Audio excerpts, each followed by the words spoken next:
And we are live. What up? Here we Star-studded are.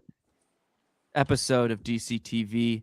Darth Vader Picks is over there playing Charger coordinator in Casa de Vader on the Death Star. But you got a new haircut? You trimmed up your beard? Am I looking handsome, Lewis? Yeah, you look Handsome fresh. AF, some may Fresh, say. man. You're coming for Appreciate the it. number one beard slot on this episode of DCTV, but it's good competition. Look at It is that. good. Beard DJ Quota. We just lost his video, but before we lost it, we could see the beard is coming in real thick. Yeah, I usually How don't long grow is, it. what is that? 2 days? 3 days? DJ Q? Well, for me? Oh no, I'm pretty up there in age, but that still takes me pretty while to grow a full beard. I mean, if I fully shaved, completely bald, it'd probably take me a couple weeks to grow a full beard.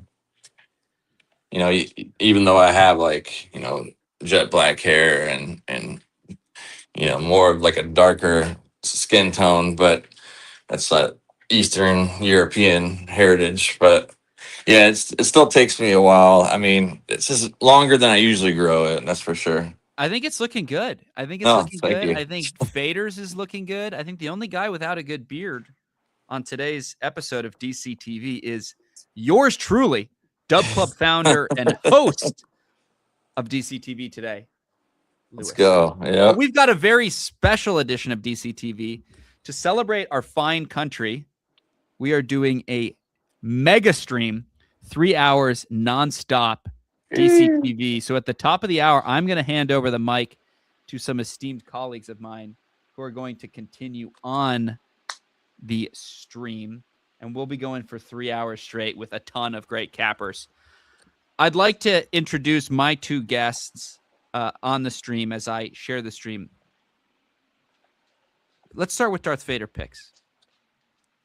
How we doing? To tell people who may be not familiar with Darth Vader, how long you've been with Dub Club, what your style is, and then to celebrate the upcoming holiday weekend, what's the most American thing about you?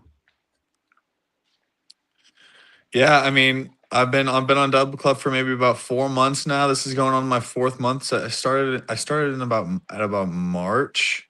I played professional baseball for the Chicago White Sox for 5 years, and now I just basically fade the public with pretty much every single bet that I place. Right now, I've only really been betting on WNBA, MLB, and Canadian football, believe it or not. Ooh, we're going to But- touch on all those today in DCTV Mega Stream. Yeah, but that's pretty much the only bets I've been making. When NFL starts up, I'm obviously going to be making bets on NFL, college football, college basketball, you name it.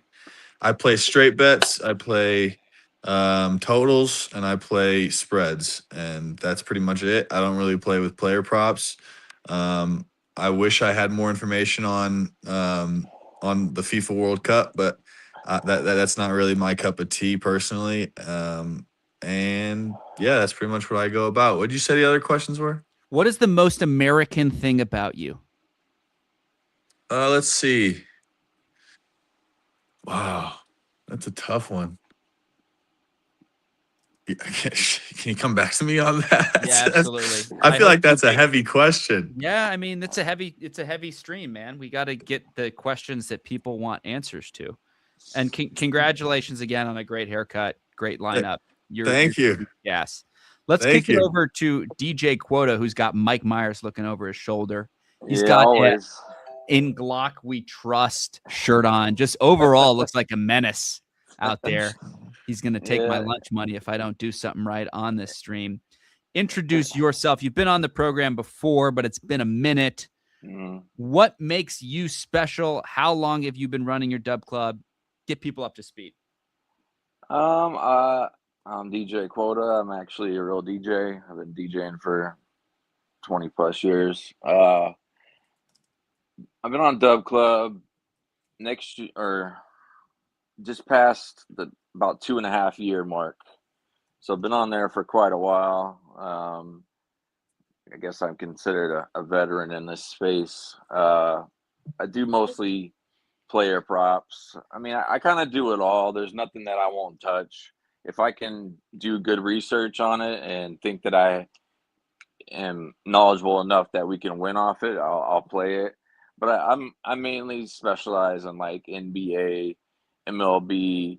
I am more of like a player prop guy, you know, on that home run type better. I do the home runs, I do the strikeouts, I do the, you know, even do the money line sometimes. Even do a little mix of Cabo. I just hit off Cabo this morning doing some overs on some total runs. You know, got saved and by them going into extra innings, went over the totals. So yeah, it's always good to start off the day with a bang. Yeah, what's American about me? My whole family's military. My dad's a retired Air Force major. My mom was Department of Defense. Grandfather Navy. So always been, you know, being a proud American has been instilled in me since a child. So definitely have a lot of sense of pride when it comes to being American. You know, July 4th is a lot more than just fireworks and hot dogs and glizzies. Glizzies. That's a hell of an answer, DJ Quota. Darth Vader is sweating over there. He's going to have a hard time topping that. So what does the 4th of July look for you besides getting ready for it with an epic DCTV mega stream? How are we celebrating our nation's independence? I'll be busy cooking plays. Yeah, I love that. Cooking Yeah, I mean, plays and cooking glizzies. Yeah, pretty much. Yeah.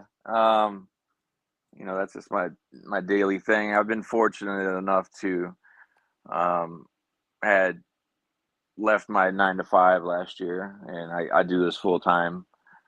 It's been definitely a blessing. I love my Discord community. We're not the largest community out there, but we're definitely the most tight knit. I've got people in there that've been there since I started 2.5 years ago. You know, it just says a lot about, you know, the type of community we got over there, and just shout out to them. Amen. And Beard Gang Kamo is in the crib. Welcome, Beard Gang Kamo. Thank you for joining us. We're excited to attack this patriotic slate with you. And before we get into it, we have to take it back to Darth Vader. He didn't really know what made him particularly American. Maybe he's not. Maybe he's like feeling more Canadian. I know he lives up in the Northwest, but I'm going to give him back the ball to see if he can share one thing that makes him particularly American or patriotic this holiday weekend. I'd say, like, for the most part, you know, whenever, like, every other weekend, for the most part, we go out to Lake Billy Chinook in Oregon, and we get on a boat, and, you know, we drink, and we wake surf, and just hang out, spend time with family. Obviously, I have a fiance, I have a house, and I'm getting married in January. So Congrats. I'm living the American dream.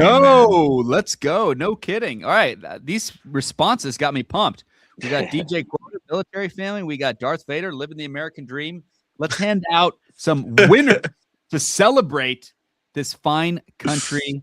We are going to start talking World Cup because America is playing tonight, in case you weren't aware. I know, Darth Vader, this is not necessarily your area of expertise. So I'm going to start with DJ Quota.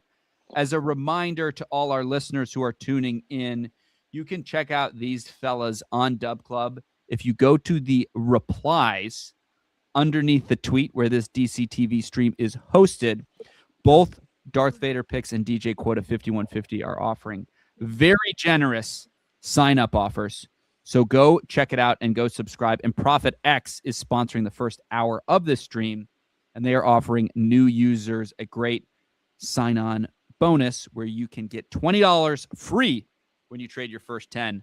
So let's cook up some plays. Let's get people on Profit X, and let's have a winning 4th of July weekend. DJ Quota, how have you been attacking World Cup thus far? We've got a 3-pack of games today. Where should we get started?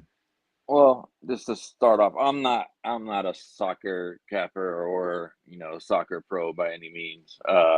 I'm a data guy. I follow the data, but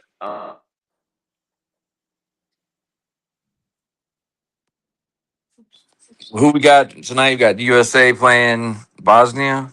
USA is playing Bosnia and Herzegovina, I think. I don't really know how to pronounce the second part of the country that is Bosnia and their Right. fellow. Yeah. To be honest with you, I don't really got much for World Cup. I'm more of a MLB.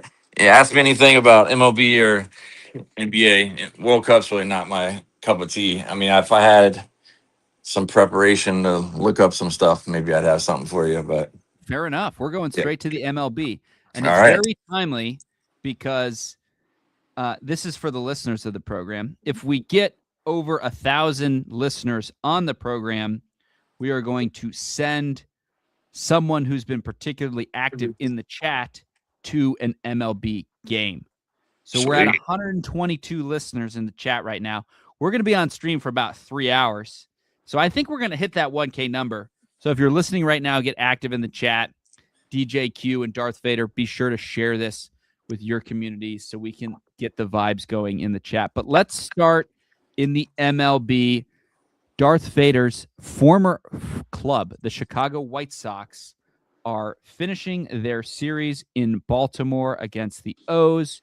You've got Dean Kramer pitching for the Orioles and Noah Schultz, highly touted White Sox prospect, going for the Pale Hose. Darth Vader, I'm going to start with you. I imagine you were a teammate of Noah Schultz at one point or another. Give us a scouting report on Noah before we get into the actual plays. Me and Noah spent a lot of time together off the field as well. We hung out quite often. Good. You got to good give guy. us like a good Noah story, please, or something. Yeah, not shareable for DCTV. I don't. I feel like, yeah. I mean, Fair enough. That's fine. He's a goofy guy. You know, he's a tall, goofy guy, man. I feel like he'd get along with a lot of people. It's hard not to get along with him, honestly.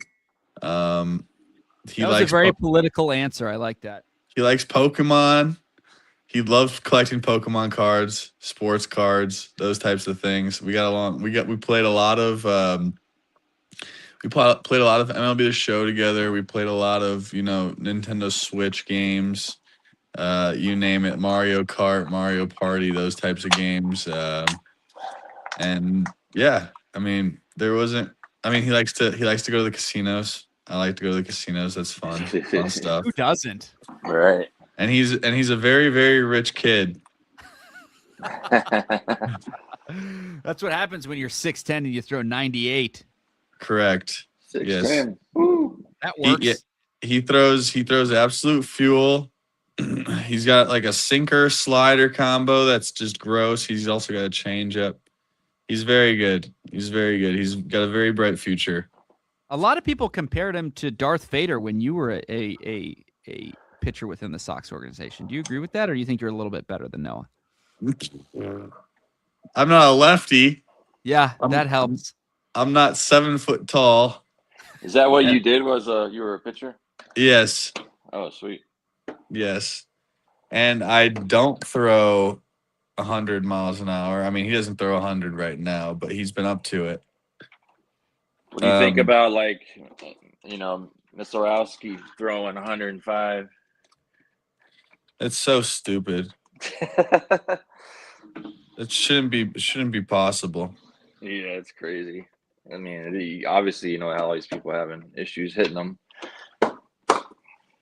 Yeah, I mean, if we're starting on that game, Yeah, well, that's where we're starting.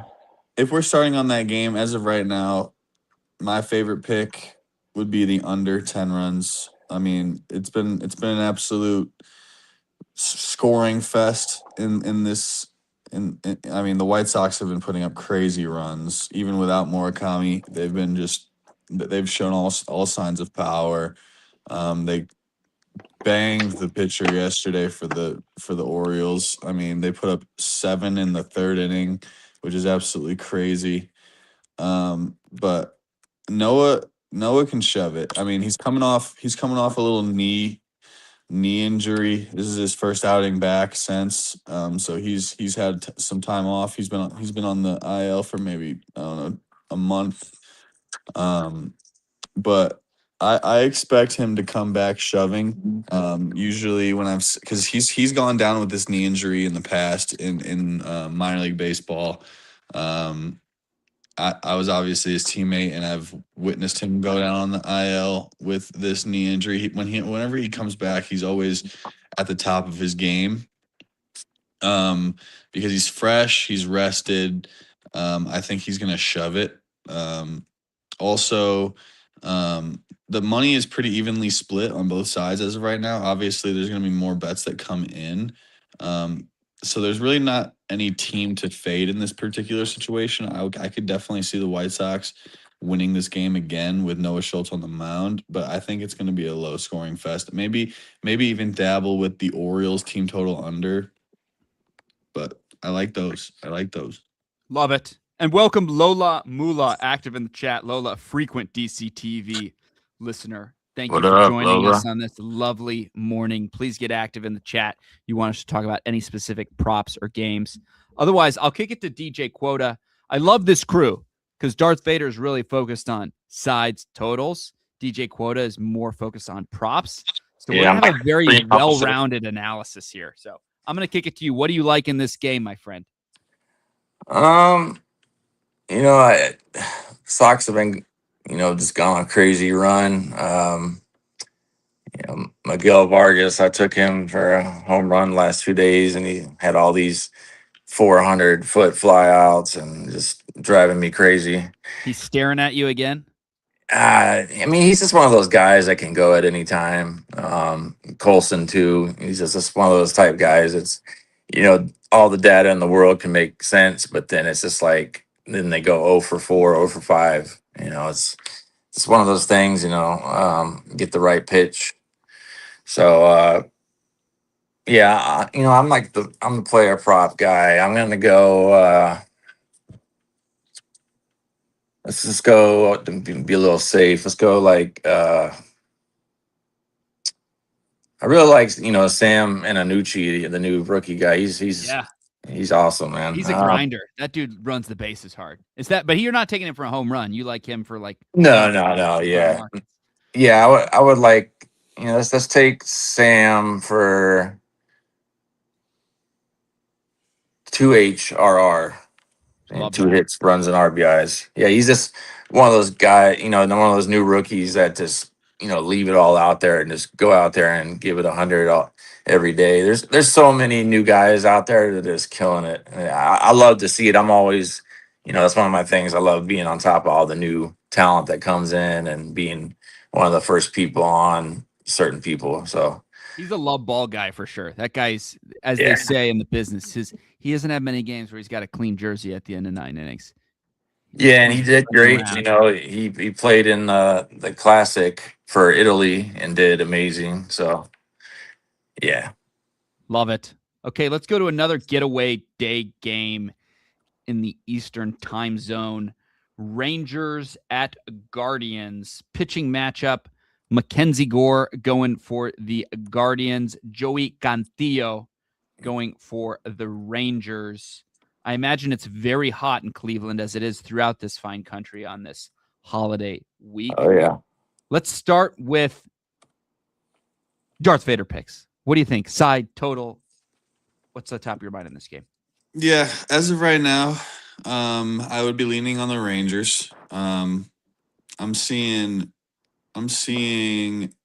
about 70% of the money coming in on the Cleveland Guardians. Guardians, you'd think, are the better team. They probably have the most potential for playoff runs. But I mean, it's a pretty even split on the book right now. They're showing -112 on both sides. I like the Rangers in this spot. The Rangers are on the road, which makes it a little bit more tough for them. But I would be rocking with the Rangers today. It's not like a hammer play, but it's kind of, my lean on the game. And look at Any- this gorgeous number we're getting at ProfitX. You're seeing at -112. We got +106 and -108 on the money line at ProfitX. Thank you. Sponsor the stream. Go sign up in the comment. Yeah, ProfitX is giving you good value there.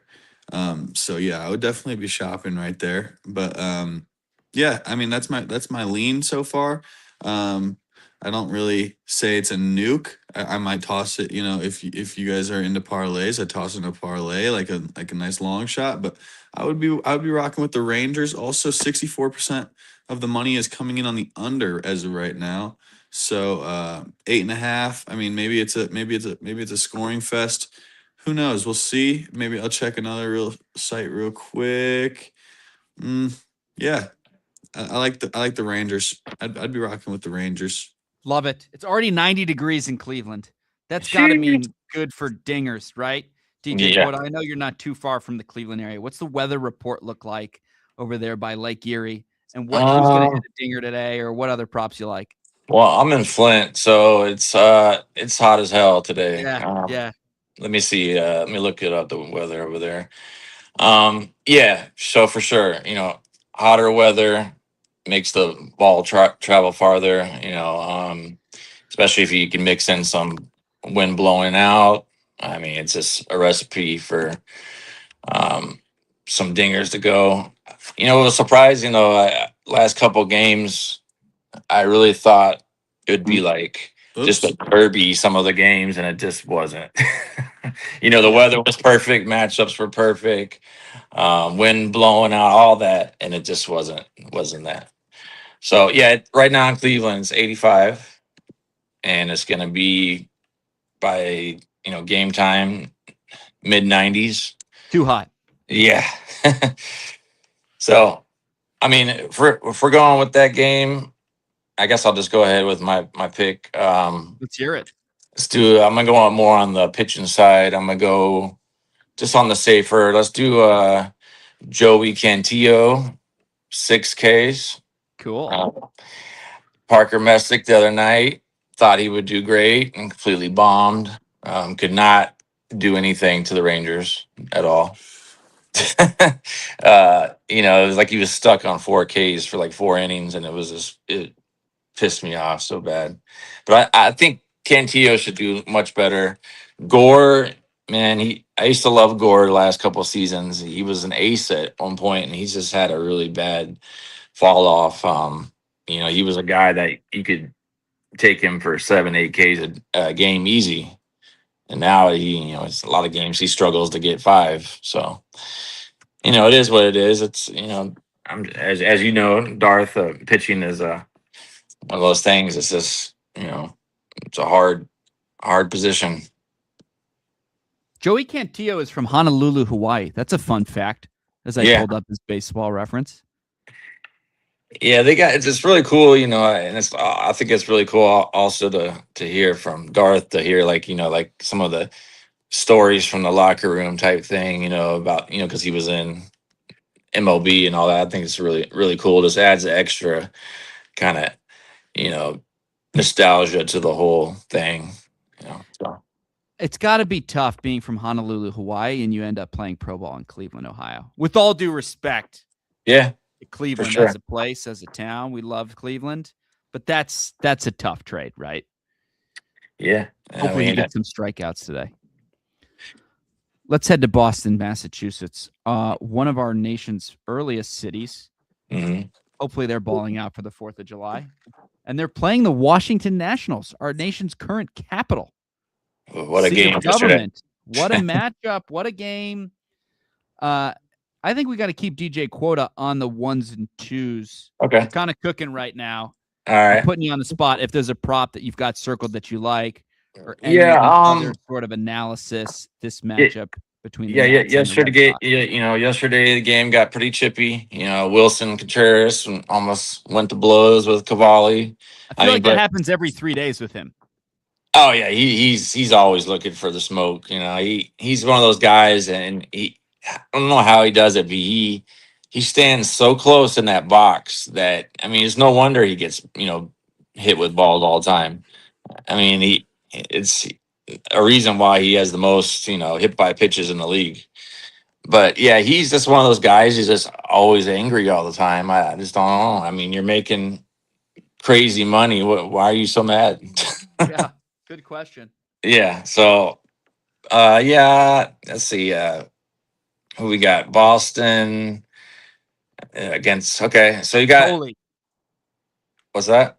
Peyton Tolley, best Peyton mustache Tolley. on the team, I think. Yeah, I like Tully. He's really kind of came into his own this season. Let's just keep it. Let's keep it pitching wise. Let's go. You know, Nationals been struggling against lefties. Let's go. Let's go. Peyton 6Ks too. Couple 6K props. I love it. Yeah, 6 is like my number for some reason. You know, I like to if the the odds are worth it and they're not too expensive. I like to run like a 6 leg 6Ks. I call it Ooh, 6x6. Yeah, just little things that I do. It's just kind of my thing. But yeah, that's what I got for that one. Before we get Darth Vader's take on the game, we were talking about Wilson Contreras getting plunked and getting chippy. Mhm. I'm curious from a former MLB player like Darth. Have you ever plunked a guy intentionally, either in MLB or college? You know, This is a safe space. No one's listening. yeah, I mean, I wish I could say I have because like it's cool to do it, but Yeah, the enforcer.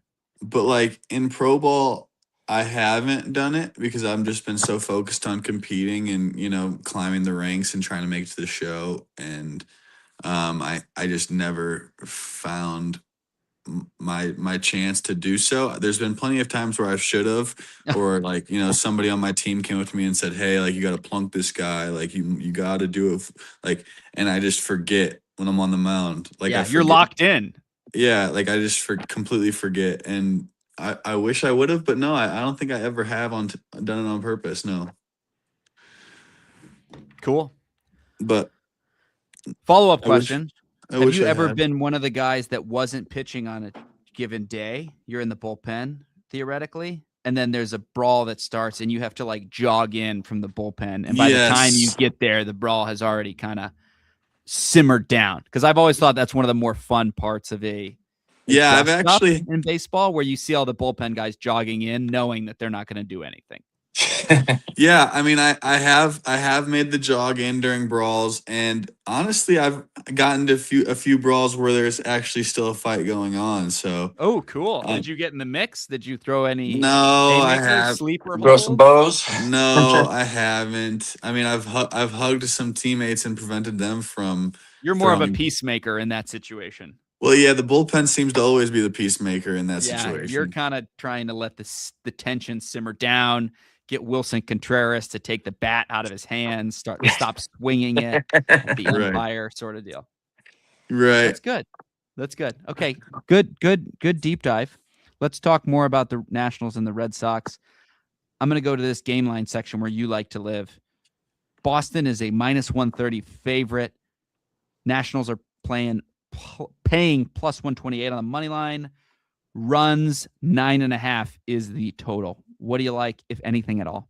Yeah, this game is really easy for me, and honestly, this would probably be like my biggest bet of the day if I were to make one. I would be taking the Red Sox on the money line. I think Peyton Toll is probably one of the Red Sox best pitchers right now. He's pitching to a 2.78 ERA. He's got a 4 wins to 5 losses ratio, which is below average for a 2.7 ERA. The Red Sox are 17-26 at home, so they are horrible at home. They're 10 games under 500 on the season. The Nationals, they're 44-43. They're 1 game above 500, and they're also 27-18 on the road. They're winning 9 more games on the road than they are at home, which is just strange to me because they're a better team on the road. The Red Sox are at home, and the public is hammering the Nationals. And for the public team to be hammering a dog where you're getting better than +100 odds makes it very easy from my side of things. It was very similar yesterday. I took the Red Sox as well, and they lost. So I don't see the public getting paid on this back-to-back days. It would make it very easy for me to double down on the Red Sox today. Red Sox all the way. And that's all I have to say. Red Sox could potentially be my play of the day today. Outstanding analysis. I'm going to keep you on the hot seat. Tigers at Yankees. It's another hot game, another getaway day. Yankees are minus 126 on the money line. Detroit plus 125. Total is sitting at 9 runs. Pitching matchup. Let's scroll over here. Will Warren going for the Yankees, I believe. He's still on the Yankees. Troy Melton going for the Tigres. Get us started, Darth Fader, on the game lines or anything else. Yeah, so yesterday was a really weird one. I mean, the public money was obviously hammered on the under because, you had the Schlittler and you had Scooble throwing for the Tigers, and it soared over. Similar thing going on today. It seems like the public is trying to get their get back on the under because they had the under yesterday and it lost. The public has the under again in this one. So I could see this game going high, but also two good pitchers. It's not my favorite play in this game. I would lean under, but it's not my favorite. My favorite play would be the Yankees on the money line, especially after that whooping that they got yesterday. They're not gonna just roll over and take back-to-back whoopings again against the Tigers. Also, fun fact: Tigers are 14-28. They're winning 33% of their games on the road. So yesterday was kind of almost like a fluke, especially with Cam Schlittler on the road. With Cam Schlittler at home. Yankees are 22-17 at home. They're 5 games over 500. I would be rocking with Will Warren and the Yankees in this game. Outstanding coverage again. Fader, you're coming into your own as the coffee starts to really enter the bloodstream. It's impressive performance. Lola Mula loved your Red Sox play. Hopefully she loves the Yankees play as well. And hopefully DJ Quota can give us a prop here. I'm gonna run to the bathroom. I'm gonna run to the bathroom really quick. We're gonna keep cooking. We're gonna have a stopwatch. We're gonna start the timer right now, and we're gonna keep cooking. All right.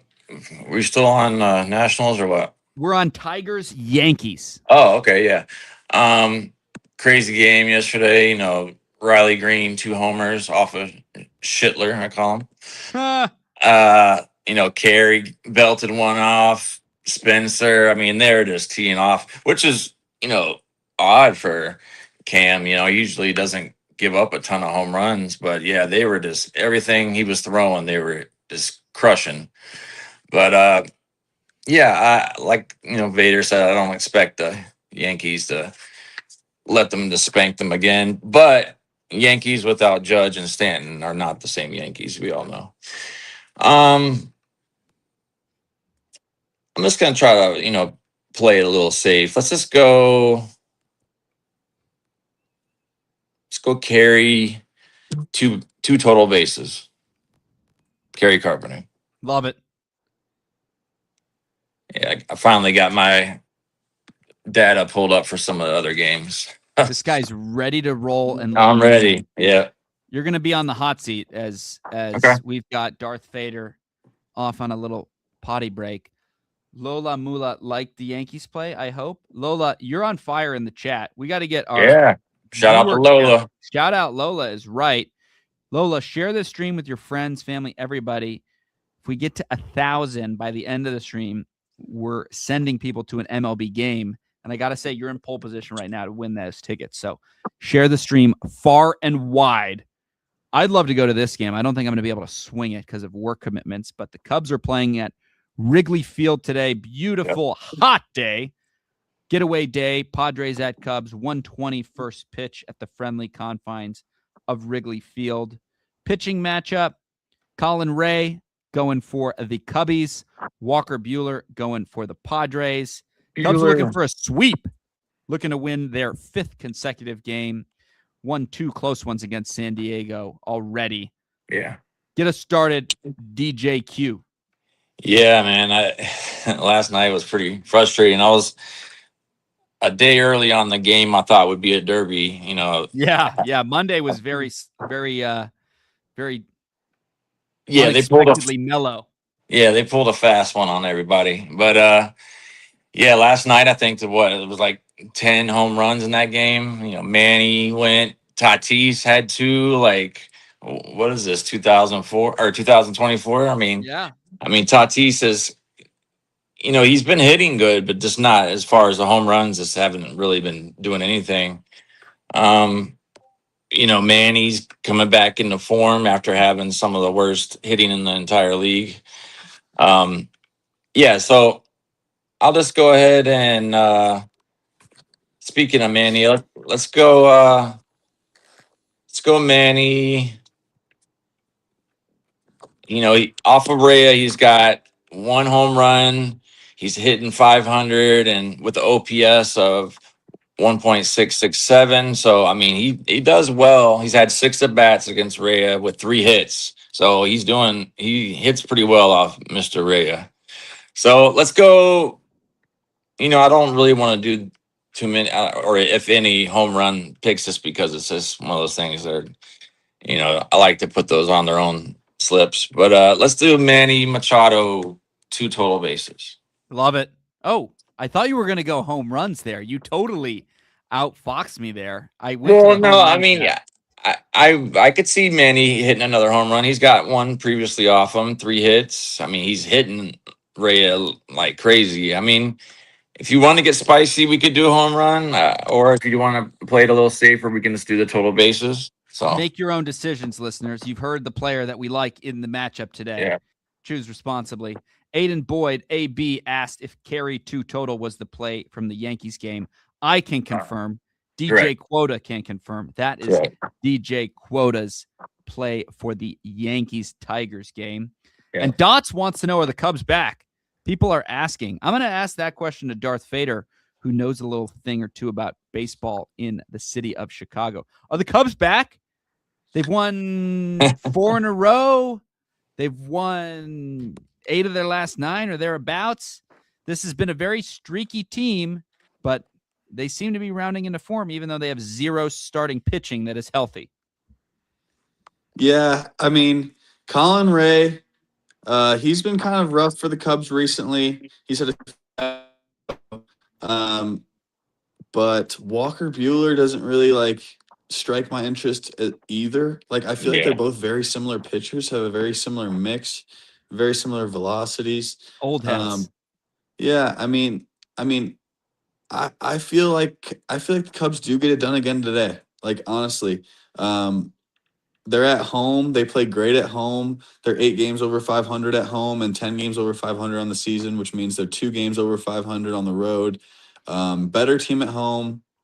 I would be rocking with the Cubs. I don't really believe in Walker Buehler. I feel like he's gonna have right around that mid-4 ERA at the end of the season. Right now he's a little bit below that, so I expect it to climb. I'd be rocking with the Chicago Cubs today. And if it's a hot one, I'd also be playing the over. I feel like both of these pitchers can get hit around the yard. I just hope the Cubs do that a little bit more today. Look at that number, 12. That's a lot of points, as they say. 9-7 final last night. It's been a hitter's paradise past few days at Wrigley, and they're expecting more of that today, especially with 2, let's call them meatballers on the mound. Colin Ray. Yeah, they're gonna get smoked. Yeah. How about Dansby Swanson hitting 2 dingers yesterday? Didn't have that on my bingo card. The guy was left for dead and is turned into a freaking world beater over the last couple weeks. He's one of those guys that just, man, he pops out of nowhere. I know Dansby has been hot. It comes in spurts for the very well-respected, very well-compensated shortstop on Chicago's north side. Yeah. Let's go to Roger Centre, spelled Centre. That's kind of fun. Canadian, European. Century. It's America's birthday, so I almost feel bad covering a game that happens in Canada. Hopefully they're on the road for 4th of July, actually. But why don't we start with Darth Vader, back from the bathroom break. Blue Jays are plus money at home. Mets just fired their manager, and they are favorites on the road. Totals at 9. Mets have to have somebody good pitching today for those to make sense, and indeed they do. Freddie Peralta, some of the nastiest stuff in the big leagues. What do you think, Darth? Get us started. What do you like in this game? Yeah, this one's not super heavy on either side. This one's pretty split down the middle. The Mets are just so bad. Like it hurts me to take the Mets. It's really tough taking the Mets. But believe it or not, majority of the money is coming in on the Blue Jays. So the better side, in my opinion, would be the Blue Jays. In terms of total, let me take a look. Yeah, and there's really nothing showing on that. I would be rocking with the Blue Jays, man. I would take the dog in this spot. Oh, here we go. 70% of the money coming in on the over. So maybe it's a low scoring affair, which would make sense because the Mets, honestly, their bats they're so streaky. They're either putting up 10 or they're putting up 1 or 0. Like it's just so strange. Blue Jays all the way for me. Love it. Let's talk about those streaky bats. Let's talk about the pitchers. What props are you looking at in this one, DJ Quota? Big game north of the border in Canada. Yeah, I'm not a fan of how either team has been performing really lately. Lindor came back, hit a home run. I think it was either last night or the night before. They're just, I really was big on Bo last night, first time facing his old team, and he just didn't do anything. I mean, it's like, you think like I don't know, you could probably speak a little bit on this, Darth, about playing an old team, or maybe they just don't care because they're making so much money. It's really not that big of a deal. But you would think that, a team that said, we don't want you anymore, basically, and shipped you off, and you would want to show them what they missed. And he definitely showed them. It's kind of like an ex-girlfriend situation. Yeah. Go through a breakup, see him out at the club. You're trying to like flex a little bit, but yeah. No such luck for Bo Bichette. No. I'm pleased to introduce to the listening public, by the way, Matt from Dub Club, who will be hosting the next hour of DCTV with a whole new band of cappers. But we're going to keep cooking. Matt, say hello to the listeners at home. My normal Wednesday 9 o'clock crew may not as be familiar with you. And look who just showed up right on cue as well. 5 minutes early, 6 minutes early. No, he's mine. You don't The get to use him. Guru. Let's go. Is here. Frankie in the building. No way. Frank, DJ Quota, dog. What up, man? Welcome to the mega stream. Frank, you don't get to say a word until what is that? 11 a.m. Eastern, whatever time I told you. You don't talk. You don't give Lou your good stuff. You're mine. No, Guru, you got it. You got to. I don't think you can do that. We got two legends that you've been on with in the past. So telling the Guru not to talk. That's not. Yeah, that ain't happening. No, I know that. Difficult. My motherfucking dogs right there. Hoo, hoo. Darth Vader, DJ Quota. Yeah. What up? Jojo the Greatest is in the I'll chat. shut up. Jojo the Greatest is in the chat. Lola Mula is in the chat. Guru, while we got you, because I already got the answer out of these two guys. I'm not sure if you're aware of this, but our nation turns 250 years old this Saturday on 4th of July. I got great answers out of Darth and DJ Q. What's the most American thing about you? Ooh. Oh, shit. Wow. Yeah. Fuck. What's the most American thing about me? Oh, fuck. I know. It's a I'm deep old question, as ain't fuck, it? Right? Yeah. I'm old as fuck. Makes you think. So that's one thing. Most American thing about me. I don't even know what these guys said, but both had great answers. No pressure, but both had really, really good. Listen, I tell you what. What's the saying? Apple pie, baseball, and fucking FanDuel, Lizzies. those are the three things. Yo, man. Nah, listen. It's really about just faith and family, man, and just and truthfully being blessed to be in the best country in the world, right? So meaning like we got our freedoms. I would say freedoms to do what we want to do. We want to be on here fucking being degenerates. We can do that. Yeah, man, just being able to grow and take advantage of the opportunities that are out there. So that's real truth. That was beautiful. I want to do one more game because it's the perfect segue. I didn't do this on purpose. I promise. Sometimes things just work out this way. But the next game is in the birthplace of this fine country where the Declaration of Independence was signed 250 years ago, almost to the day. Philadelphia, Pennsylvania. There are a bunch of guys in wigs and tall socks signing papers telling the Brits, no mas. Yeah. So, of course, to celebrate such a momentous occasion in our nation's history, we want to know our favorite player prop, sides, and total plays in this city where this country came to be. So let's get started with Darth Vader picks. Philadelphia, of course, minus 136, favorite, birthplace of the nation. Total sitting at 8. In terms of pitching matchup, Zach Wheeler, Paul Skeens, 2 aces celebrating our nation's 250th anniversary. Probably my favorite segue I've ever done as a host of the program. So I'm interested, Darth Vader, if you could give us a play to kind of commemorate the occasion. Yeah, I think this one kind of is like on a tee for me here. I mean, as of right now, the public, I'm seeing 82% of the money on the over. And I mean, I'm looking at the pitching in this game, and we got Skeens versus Wheeler. Wheeler is 8-1 with a 2.03 ERA. Paul Skeens, he needs no introduction. I mean, I think it's just an easy under 8 total runs, and I don't even need to deep dive into any analytics or anything. I'm just taking Paul Skeens and Zach Wheeler to have a good day today on the mound. I think you're going to see a 1-0-0-0 game through 5 innings, and then it's going to get maybe even 6 innings, and it's going to get pushed over to the bullpen for another 3. I think this is an easy under 8 total runs. Brilliant. DJ Quota, follow that one up. Yeah, I'm kind of on the same page. You know, you got 2 aces going. You got Skeens, Wheeler. Skeens has had a little bit of struggles lately. I mean, so has Wheeler. I mean, a lot of the pitchers have struggled this year so far. Just gonna keep it, you know, pretty simple. Let's go. I think on the strikeout side, Skeens should probably have a little bit better day. Let's go with Skeens 7 Ks. Lucky number 7. I love it. Yes. Okay, I'm going to sign off momentarily.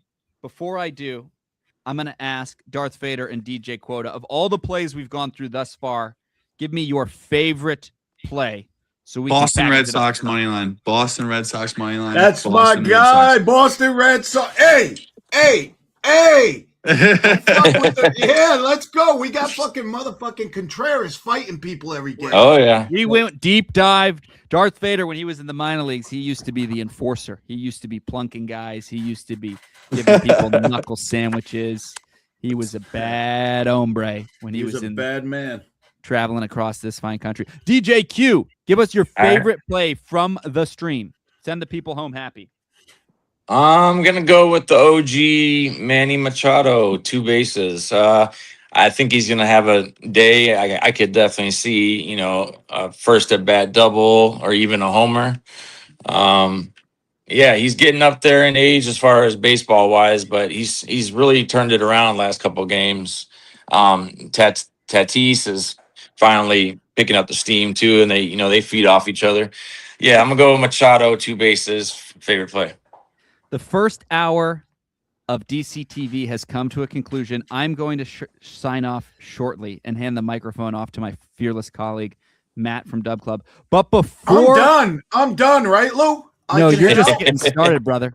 You're I just feel walking like in. just... JoJo the Greatest and Mad Max and Jaden, they need you. We got a lot of games to cover. Before I leave, though, I need to hear from King Parmy, who just hopped on the stream bright and early out west. He's got the Turtle Daddy mosaic in the background. I want to know the answer to the question everyone's already given a response to, but you're a different cat, King Parmy.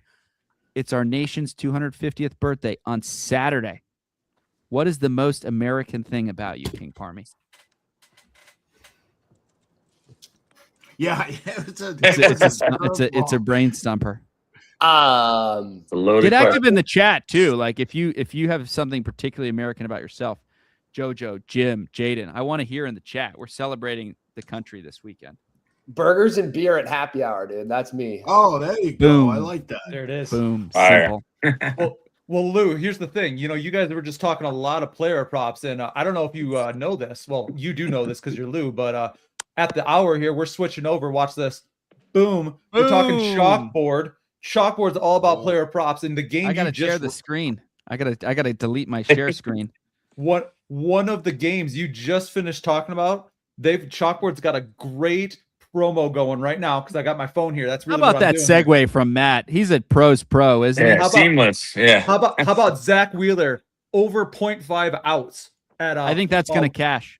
1.78. If you're not on Chalkboard, there it is. So like that, we're gonna build that into our slip that we make here coming soon. Love that. Yeah. All right, I'm signing off. I want to thank DJ Quota. I want to thank Darth Vader. I want to thank FanDuel Guru 777 King Palm. Yeah, I'm hopping off here too. I got some stuff I got to do, but Go take Yeah. care of business. Me Chat too. was epic. Yeah. We're still a ways away from 1K, but we want to give away some tickets. for Lola, sure. you were a rock star. Get this Lola. stream shared so we can get you some ball game tickets. Same with all Fade, the is that a fresh cut? Yeah, That it a looks fresh- great. is. Oh yeah. Hey, Really good. hey, That was you last week, Guru. I You led know. the I charge. noticed my guys' cuts, man. My wife, and my cappers. I always know their cuts. Looks fresh, bro. Appreciate it. You got a All right, little cut fellas, going I'm outta too, here. don't you? High and tight, my guy. I do it Nice. myself too. I fade and everything. Impressive. Yeah, if you're ever Yeah, in the I feel area, peace I out. got you. See If you, I'm ever on the DJ. opposite side Yes, of the sir. country. Yeah, man, for sure. So I think. Oh, Fady, you staying for another hour? You want to hang? I don't know. What do you guys want? We're going to talk through especially the back half of the baseball slate today. I wanna give can't our- hear our him. I team- can't hear him. I think I got to bounce. Oh, you can't hear me? All right. All Uh-oh.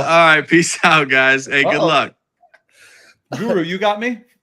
Pardon me, you got me? I can hear you. Yeah, we're good. Yeah, Okay, he cool. was fucking with you because he wanted I to think he bounce. was fucking with you. I was yeah. like, oh no, don't Yeah. do that to me. Oh no. All right. So yeah, thank man. Lou kind of gave us the intro. We've got FanDuel Guru 777 Frank. We've got King Parmy Turtle Daddy hanging out. How's it going today, gentlemen? Chilling, Nah, brother. How you guys doing? Dude, Tommy, you gotta admit, I look pretty fresh today. For Yeah, an you old guy. do. Seriously. you want to know how good I am? I'm going to tell you. I don't usually tell like people like I'm doing great, but I'm doing great because as soon as I'm done with the stream, it's time to throw some shit in the luggage. I'm out to Vegas. So like let's get this done. I got Let's get this shit going. Let's That's go. awesome. Hey, Ve- I got vacation. married at the New York, man, in Vegas. So we're staying at Park MGM, so we're right next. But here's the crux of it. I'll tell you guys this. This is the real life side of it, right? We want to be down on Fremont Street on the 4th of July because I think that's going to be the shit show of shit shows, and I'm here for it. And there's That's great books down awesome, there. man. We're gonna have a great time. So anyway, Awesome. coming to us with Chalkboard, we're going to be looking at especially MLB player props. But before that, I messaged these guys, and the answer might be no. I sent you guys a message this morning. That was super early for you, Parmy. Sorry about that. But saying, hey, if you've got World Cup player props, bring them with you Oh. because I am not a World Cup guy. I wish I was. Everybody seems to be loving it. I don't have anything. How do you guys feel about I World got Cup? one for each team. You've got some stuff. Okay, so we're gonna start with that, and then we're gonna hit the back half of MLB. Frank, if you don't, you've got Frank's got the look of like, what the hell is soccer? No, Frank, I don't just worry about have it. I have one U.S. player. Yeah, go ahead, Palmy. I got one U.S. player for a goal. Yeah. Parmy, teach me a little bit. What should I be playing in soccer land? Yeah, I mean, soccer's kind of goofy. It's not something that like I have done every day for the last 4 years, like I have, MLB when it's been around. So I say trend carefully, but here we go. In this first game, in this England game, I think Harry Kane shot or goals and assists, if over half a goal and assist. On Chalkboard, it's at 1.67x. I think that's fine. He's going to get that. England's going to score. He's done it every game. It's going to continue. And on the other side, going off of, Harry Kane getting a goal or an assist, I like Mpasi, the keeper, Lionel for Congo. I love him over 3.5 saves. That on Chalkboard is at 1.6x. That is what I got for the first game for you guys. Okay. You got stuff later too, or just that game? I got stuff later. I got stuff all day. You want me to keep running it? Dude, I do. Here's the thing. Like I said, I'm going to try to do my social media team a favor because all these early games are kicking like real soon, both in MLB and some World Cup. I want to give them a chance Yeah. to get some of this out. So if you've got those later games, Cool. bring them. Belgium. But let me just give you the one, and then I'm going to be quiet and let them do all the games. Frank, you're not going to just be got- quiet. Who are you No, kidding? I just got one, and so this guy leads the USA in shots. 7 shots on target, 3. That's Fuller and Bolo gun to score a goal. So I just like him to actually get on the board for USA. All right, I'm out. Well, I'm not out. but Don't go go out. Please don't go out. We need you. But not yet. Go ahead, Palmy. I mean, I love exactly what you said. I think that the keeper for Bosnia, Vasilj, I think his over saves as well. I'm targeting these keepers on these worst teams for saves. I think his over 3.5 saves at 1.84x on chalkboard looks great. US is going to pound. They're going to pound the goal, and I expect him to get his hand on some balls. That's what I would give you there. Belgium. I don't think you could say that on here, but go ahead. Sorry. No. It's Yeah, soccer. no, It's okay. no. It's okay in footy. All right, get your hand on some balls, Palmy. Do your thing. Yeah, right. And then when I go to the Belgium game, Courtois, the goalie for Belgium, over 2.5 saves. I love these keepers over saves today. I think shots are going to get pounded. And then Kevin De Bruyne, shots on target for Belgium. Same thing right there. Those would be my plays today. That's what I got for you guys in the World Cup. We got somebody up trying to moderate you here, Frankie. It's not going to happen. Yeah, she's been moderating me for a long time. She's actually one of my moderators. So, yeah. That's extra funny. All right, so we're gonna. What I like to do. You guys haven't streamed with me. Well, Frank, it's been a couple weeks, but Parmy, I don't think we've hung out in a while. So what I like to do is I kind of keep an eye on some of the things we say, and I like to build a community slip at the end of my stream. How's that sound? Sounds good. All right, so I'm keeping an eye on that. Like the keeper from Bosnia. I would like that. That would be my favorite as well. Nikola. Okay, cool. Perfect. So from there, are we good on footy? Anything else that you want to hit? I think Marcus Rashford over half a foul could be sneaky. It's at 1.63x. Marcus Rashford, half a foul over. That is my last thing that I got in footy. How do like soccer players not like cook the books there? Like, oh, I need to pick up a foul. Let me push this dude. 1 foot, yeah, dude. It's so easy. You get a slap on the wrist as a warning too. Like, all right. So with that, there's some great baseball early in the day here, but we're gonna focus on kind of the back half, especially. Again, we both know Frank. We all know Frank. Everyone listening knows Frank. If we give Frank time, he's gonna talk for hours. So we're gonna focus on the back half of the day, so we can maybe keep this within our time constraints. Because after this stream, at the top of the hour, we're going to hand it off to Dash and his crew. Because again, this is the Dub Club 4th of July mega stream. We're super hyped about it. Thanks again for joining us, y'all. If you're watching, follow along in the chat, talk in the chat. At 1,000 views, that's going to unlock. We want to give away some Major League Baseball tickets for 4th of July. So like, let's get those views. And courtesy of Dub Club, we're trying to give away some tickets today. So we are going to start at that 6:40 game Eastern. I got to always do the math. I'm bad at math, but I've learned how to do Mountain Time to Eastern Time there. Picking up at Pirates Phillies, and as I was kind of saying in the transition time there, Chalkboard is offering a Zach Wheeler promo for half an out. So if you're not on Chalkboard, you should probably download that and grab that because they're trying to give you some money. Pair that with something, and they're trying to give away a little bit for you. But otherwise, Frank. You were quiet for like 30 seconds there while we talked footy, so I'm impressed. So I'm going to let you start. Frank, what do you see in Pirates Phillies? Who do you like? What players? Teach me. Well, first off, we always check the weather, right? So the weather is pretty nice. It's been pretty nice, blowing out 9 miles per hour, 95 degrees. And we all know hot weather means balls fly further. Tough matchup. You got 2 pitchers that are studs, and Skeens has been struggling a bit. I'll keep this one real simple because of the good pitching. Bryce Harper's been pretty much on fire lately. 2 or more total bases, 6 out of last 10, but 7 total bases, 2 total bases, 1 total base, 5, 3, 5, 4, and 1. 9 home runs, 5 being to lefties. He's also given up 10 doubles in 175 guys' face. I think that Harper can get one in the gap, get one to the wall. And to keep this simple, Harper's been red hot. I would have to take Harper for 2 TV.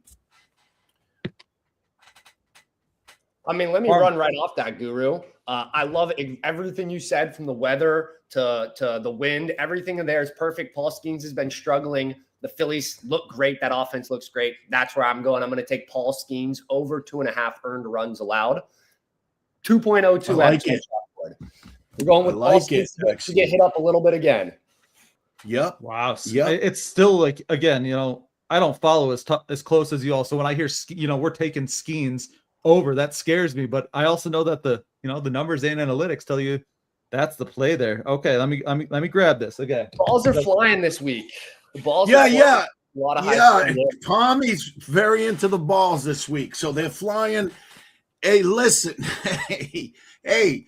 And listen, Skeens gave up 4 runs against Cincy last game, and he's been on the very edge. 2 runs. And as Palmy said, and as we both said, you're getting into some very hot weather. Sorry, JoJo. Very, very hot weather, wind blowing out, and a very hot hitting team. It's going to be tough. You can't sleep on Turner and Marsh and Baum, and like these guys keep going and going and going. So, yeah, it's going to be interesting. Let's see if Skeens gets knocked out early, one of those games. Harmony, let me ask you listen, this. Last quick thing. Last game Fitch against Philly gave up 5 runs. So, and that was in Pittsburgh. So, yeah. Harmony, I'm seeing Harper at 1.5 total bases at 2.21. How do you feel about Harper going over on 1.5 total bases? I like Harper as well. I think Harper's a great read, like Guru said. I think Harper's a beautiful read. Beautiful read today.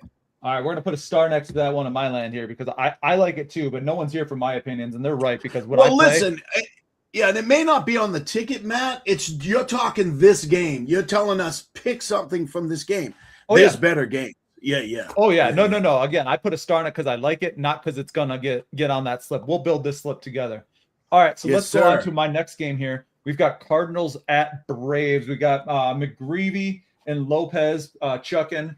What do you guys see in Parmy? Why don't you start us off, my friend? I think Reynaldo Lopez stinks. So my play of the day today for my guys is the Cardinals ML. That's for my group. That is our play. My prop today will be Reynaldo Lopez. I know his strikeout line's only at 3.5, which is a little bit scary, but I don't even think he gets there. I think he has a terrible game and he's out by the 3rd inning. Wow. Okay. Once again, the weather is just beautiful for runs to be scored, and there's going to be a lot of runs scored by this Cardinals offense that kind of owns Reynaldo. That is what I got for you there. Guru? Yeah, man. So I'm looking at the flip side. McGreevy's given up 8 home runs to lefties. Lefties a bat in 250. Let's look at the little bit of the weather here. Not a big deal, blowing in, but 4 miles per hour, pretty much nothing. But it is 89 degrees, a little precipitation. McGreevy, as I said, when I pull up his splits, lefties 8 home runs, batting 250. So now we're going to be looking. I mean, listen, it gets simple from that point, right? Let's see if there's any history. We're going to be leaning towards Olsen. You got Baldwin. You got Albies. You got Harris. This is lefty after lefty after lefty. So when I look at this, do we have any history? No. Right-handed pitchers, 12 of the 20 home runs hit by Olsen to righties. And Harris has 10 of his 14 to righties. Those are the 2 guys I'd be looking at. And don't forget Baldwin coming back from an injury. I'd have to lock in at Matt Olson. And listen, I think Olson can take him deep today with the weather. So Olson can go yard. But as we build this ticket later on, he can definitely get 2 total bases. Awesome, guys. Parmy's applauding. I like to see that. I love that, dude. Guru's sharp, man. He's just sharp. Oh yeah, there's a reason we have him on. It's not for his good looks and charm. It's because he's sharp on top of all of those things. Yeah, that too, though, for sure. And Aiden, I see you there in the chat. You're asking Harper for what we're gonna build. We're gonna build a slip together. So hang out. We're gonna build it. We'll get you on that Harper line. But that was using chalkboard is what we're referencing for this hour here. All right, we're gonna push along here. Rays and Royals. These Rays, man, I talk about this every time I'm on a stream. Like I just I don't want to believe, but at some point you have to believe. Royals, they're in the AL Central, so they could be anything at any time. Who knows? What are you guys seeing from players here? We got McClanahan and Lugo going on the mound. Guru, I'll let you go first. Listen, once again, always remember Kansas City pulled their fences in. So now it's a home run park. Kauffman Stadium, 40% uptick in home runs today. You got a high total. So Vegas is saying, yeah, I'm with you, Guru. 13 miles per hour, blowing out 91 degrees. I mean, this may be a game to target. 4.95 total for KC, 5.55 for the Rays. Now let me just quickly dig into the specifics here. So any history, KC, Bobby Witt, he's got a bomb against McClanahan. Now, I like McClanahan, so I'm probably going to go to the flip side. But Bobby Witt's got a home run against him. My man Caglianone's got 2 home runs in 3 at-bats against McClanahan. The only thing is McClanahan's only given up 6 bombs this year, 4 to righties, 2 to lefties. Let me just flip to the other side right quick. When we look at Tampa, Caminero, 6 at-bats, 2 bombs against Seth Lugo. This is the guy I would target. 7 home runs to righties out of his 10. So those power righties, righty on righty.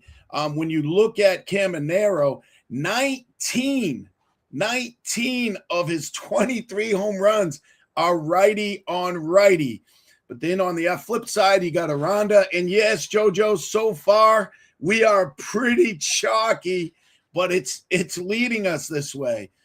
You could see Diaz go yard. But listen, I would have to lock in Junior Caminero with the weather, the pitching matchup, 7 bombs to righties. Who's been hotter than Caminero? The guy's on fire. He's going yard again. He just hit 3 the other day in 1 game, came back the next game, hit again. Matter of fact, how many's he got in the last 10? Let's see. Caminero. 1, 2, 3, 4, 5 games in a row. 3, 1, 1, 1, 1, 3, 4, 5, 6, 7 home runs his last 5 games. Come on, man. Caminero. Guru, you're a stud, man. Guru's a stud, dude. I mean, we must be looking at some similar data too, Guru, because I got a very similar read. I love Caminero. I'm just playing the pitcher again. I like to play pitchers more, and I'm going Seth Lugo under pitching outs. That's my take in that game. I think the Rays, the total's high. There's going to be balls hit all over. Oh, my goodness. Both for the Royals and the Rays, like you said, McClanahan's the better pitcher. I don't want to target his under. I'd rather target Seth Lugo. So we're taking Seth Lugo's under. Love it. We're on the same page. Come on, Guru. Let's stay hot, kid. Let's go. So that was under outs on Lugo? Is that what under outs on Lugo? Yep. All right, cool. We've got that at 174 on chalkboard right now. So we're gonna keep an eye on that there for sure. Yeah, I think that'll be good there. The balls will be flying, brother. The balls. Wait, you said whoa. You said under? You mean over? Pitching outs. Right. He's coming out of the game early. I don't think Lugo's going very far. You think Lugo's Oh, I got you. Sorry, I was thinking pitching. Okay. You're saying he's going to get trashed. Okay. I'm saying he's going to get trashed. Yeah. He's not I agree. 6 innings. I think this game under 16 and a half outs. Yeah, he's not getting 5 2/3. No way. Not today. No, not today, baby. Not in my house. We're doing it right because Lou just put in the chat that this crew's charisma is literally off the charts. No one knows if we're even talking good sports, but as my kids would say, the aura is there, so that's important. Come on, bro. It doesn't even matter, bro. It's all about the vibe. Come on, man. Dude, good vibes. That's all we're about. We're getting into a long weekend celebrating America, all those things. Dude, make sure you get us off here so we can get a ticket in for 12:30 because cutting that close. That's why I focused on the back half. I was trying to think ahead because I was like, I don't know if we're gonna get to some of this. All right, cool. Let's jump. We've got our Reds Brewers. We've got Abbott and Drohan going here. Coming from American Family Field there in Milwaukee. I feel like that's just like America anyway. You got beer. When I think of beer, I think of Milwaukee. What do you guys see in Reds Brewers? Guru, you want to get after it, or I'll give my go ahead, man. Go ahead. It's simple for me. My one prop in this game is very simple, and it's a guy who I haven't really liked all season, and that's Andrew Abbott. Coming off a great season last season into what he's became this season, it's kind of been a little bit disappointing, but he's starting to get it together. And with that, I don't think his strikeout line has caught up yet.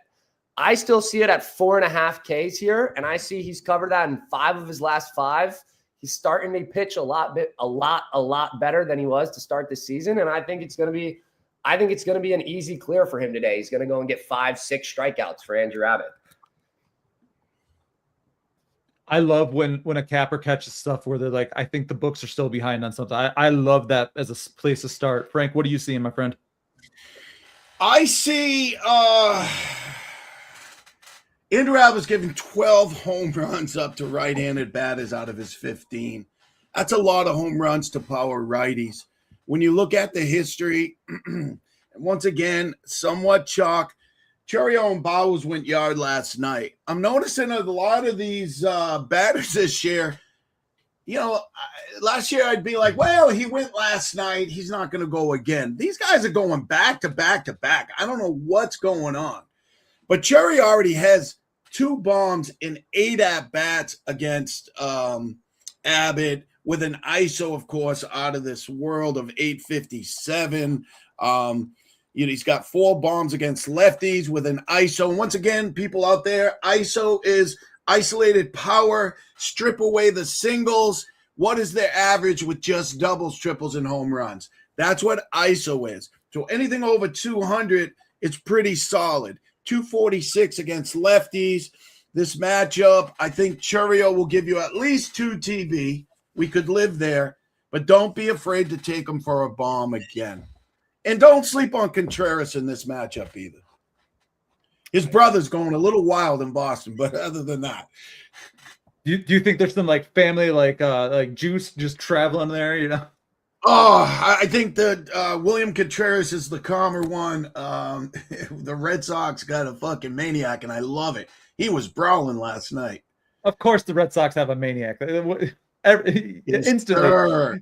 You step foot in Mass and you become a masshole, right? Isn't that how that works? Yes, sir. You become a masshole, brother. Contreras is my other play in that game as well. Hits, runs, and RBIs for Contreras. So I love that play all through and through. All right, so that's one I'm going to put a star on. Not necessarily what we're doing, but it seems like you both like Contreras right now for Boston. Yep. Or I mean, not for Boston. I see you got me. My bad. That's Cincy. Hey, and let me just say one thing, Matt, before we move on. I would stay away from Contreras in Boston. He's got thrown out the last 2 games in a row. And I would guarantee they throw at him today and he gets aggravated. So I would guess, what's up, Camo? I would guess that be careful. You may only get 1 at bat from him today. I mean, can't you almost start to play something based on that? You know, like maybe a little under, right? All right, but we're gonna keep an eye on William Contreras when we build our slip here in a bit. Sound good? Sounds good, man. Yeah, sounds good. All right. Moving along here to Twins Astros in Houston, which is probably good that they're enclosed there and all the good things that come with Houston because it's hot. Twins Astros, what are we seeing, boys? Frank, you want to start us up? Yeah, man. Listen, Taj Bradley, 8 home runs against lefties. Lefties batting 238. That's where he struggles is his lefties. Listen, it's hard to stay off a guy like Alvarez. But what I'm going to do is I'm going to pivot to Christian Walker. 15 of his 19 home runs are righty on righty. Taj Bradley, 248 against righties, giving up 3 bombs. I'm trying not to stay chalk, but I mean, listen, Alvarez has a great matchup here. So I'm looking at Alvarez and Walker. You can look at them for 2 HRR or 2 total bases. And on the flip side, Josh Bell has a great history against Tatsuya. 2 home runs. He's only faced him twice. And he's hit a home run both times. So if he gets 4 at-bats against him, what are his odds? Pretty well. So I'd be looking at Josh Bell on the Minnesota side. But I do like Alvarez and Walker for 2 total bases today. Parmy, thoughts? I love it. I love what Guru said. I think he provided right there. That's all we need today. That might be all we need today. Let me sprinkle in my little cherry on top, and I might be square for this. This might be the squarest play of the day. But Tatsuya has been a stud lately, getting 11 strikeouts and 10 strikeouts in his last 2 outings. His line is at 4.5. Call me square, call me basic. It's just not enough strikeouts. If he continues to pitch like he's pitched, we're going to soar way over that. And I could see a cheeky ladder. 4.5, 5.5, 6.5. Love it. And get all the way up there and get you a lot of Ks today. So that's what I would look at. Yeah. Nice Frank- call. I'm just noticing that 11 and 10. And then he didn't pitch much against KC, but the game before that against the Athletics, he had 8. I mean, 4.5 seems low. Yep. I agree. 5 and 5, yeah. Might look a little bit too obvious, but Call you a beast. Well, and I'll Let's tell go, you. baby. Tell you what, Parmy, chalkboard's on you because I'm seeing at 5.5 strikeouts is the line that they set, and you got 1.5 on the over and 2.18 on the under. They're catching on to you here. That's crazy. A little bit ago, an hour ago, I saw 4.5 at 1.93x. Yeah, they caught on to you. They're following King Parmy to be like, what's Parmy up Let's to? go, baby. That's awesome. All right.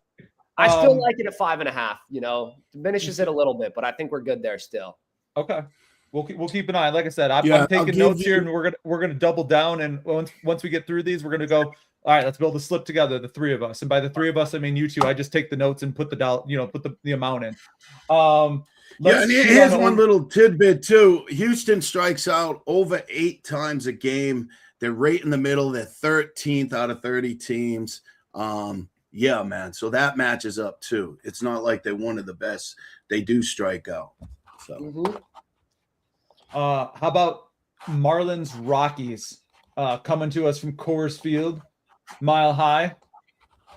What are you thinking? You've got these Marlins. Like, what do you guys think about the Marlins now? Like, I mean, the Rockies are what the Rockies were supposed to be, but what are these Marlins? Like, what do you make of them? What do you see in player props? What are you seeing? Guru. First, you're seeing Otto Lopez. As Otto Lopez can be your batting champion this year. The guy's fucking hitting everything. 2 or more hits in 1, 2, 3, 4, 5, 6, 7, 5 of his last 7 games. Total bases. He had 6 total bases last night with a home run and a double in his first 2 at bats. Kyle Freeland, I already know he's a gas can. So let me just look at him right quick. Kyle Freeland, where's my guy? 14 home runs against righties out of his 16. Righties are batting .323. So lefty on righty. Do we have any history? We don't have much history. Otto's faced him 11 times, haven't done that well. Everybody else is batting over 300 against him. I would actually have to just go with my man Otto for 2 total bases. I would keep this one real simple. Freeland just 323 righties are hitting. And then you got Otto Lopez, who I think is still leading the league in average. The guy is just a hit machine, gets bad on the ball. I mean, I could get more granular with pitch type, but I would say Otto Lopez for 2 total bases here. The guy's a beast. And I'm seeing total bases at, of course, 2.5 on chalkboard. What do you do with that? Oh, you can't get 1.5? I've got 1.5 hits, or I've got 2.5 total bases. I would pivot. I would actually pivot. They don't have the lineup out yet. I am in Xavier. What do they got on my man Xavier Edwards? Well, let me pull it up. What do they got for 2 HRR? Do they got HRR or no? Yeah, on Otto. Yeah. Let me pull it back up. Hold on, I was just getting away. Let's see. HRR on Otto Lopez. Sit at 2.5 for HRR for all the good hitters. Yeah, 2.5. It's interesting. They're making you work. They're making you work, Frank. Nah, I mean, so you said so. I would just go Otto Lopez for 2 hits then. Yeah, the guy's a hitting machine. 5 out of the last 7 games, he got 2 or more hits. I like HRR and I like total bases because I'm a guy that wants that satisfaction right away, right? To get 2 hits, that means you got to come up twice. That means I got to wait 3 innings, right? But he could come up in the first inning, boom, base hit with an RBI. Now you're covered. He could hit a double. Now you're covered. As King Parmy's talking, I'm going to look at it a little deeper than if they don't have the right odds. Yeah, I'm continuing down my line of if it ain't broke, don't fix it. And it was hard. Do I want to fade the Rockies and their team, or do I want to back the Marlins? I decided to go with Max Meyer and back the Marlins and take Max Meyer under 2.5 earned runs. I know we're in Colorado. I know the ball flies, but if it ain't broke, don't fix it. And Max Meyer has not given up 3 earned runs in a game since May, which for me puts us in a good spot to go and cash another play. Damn, you're right. 1-2, 1-2, and 0. Crushing it on the road, too. I know. Ooh, that's a scary one, Palmy, in Colorado. What's the weather? Hey, you got something, though. 13 miles per hour blowing in. It's the Rockies, man. They don't do anything, right? Well, Parmy, here's my question for you, because again, playing with chalkboard, they've got some fun things sometimes, and I learned this last week. I was talking with another capper, and he was talking about, at the time it was Mizorowski, and chalkboard offers you the win for the pitcher. How do you feel about 1.8 odds for Meyer to get the win? Yeah, that's honestly a really good look too. I like that just as much. I have the little fear of no. Meyer to win 1.8x, that's great. That is great, Matt. I love that. Thanks for bringing that up. That's great. That's my job. I don't know shit, but I'll just make you think and talk about it. Like that's what I do here. That's my job. It's perfect. I love that. Then we can play the fate of Kyle Freeland. We can play into the Marlins offense, and we get to play Max to do well today. I like that. Freeland sucks, man. Love Miami today. Freeland's terrible. Well, let me give you quick breaking news. Mitch Robinson just signs with the Celtics, the Boston Celtics. We'll take big Mitch Robinson with Tatum and Brown as long as they keep Brown. I was going to say, Robinson. They're just scrubbing to get rid of Brown. It's okay, though. Yep. No, keep him. I don't care. No pennies on the fucking dollar. Don't trade him for fucking Trey Murphy or someone stupid. Please. All right, go ahead. That's a whole nother show, motherfuckers. Sorry. Gonna have to put the big E sign up on this stream here. Yeah. You know what? As soon as Frank signs on, we should probably just put the E on the stream. It's gonna be explicit. Yes. Yeah, man. You know that. All right, guys. We got two more games. Here's my thought. We're gonna knock these 2 out.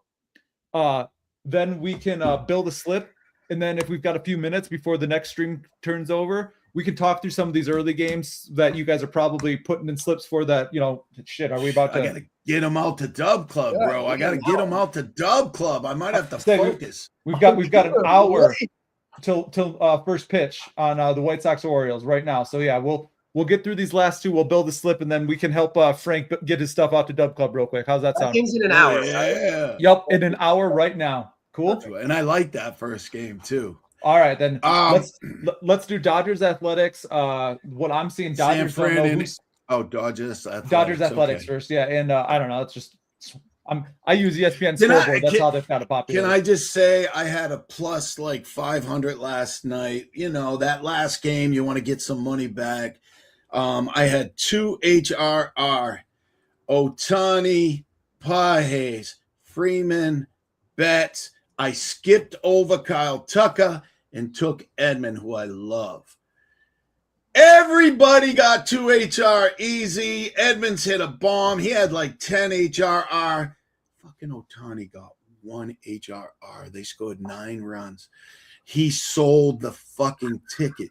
Ohtani. That means he's going yard today. I was going to say, that means Ohtani's due today, right? Yeah, he's going yard. So real simple, man. You may see, and let me pull this up right quick.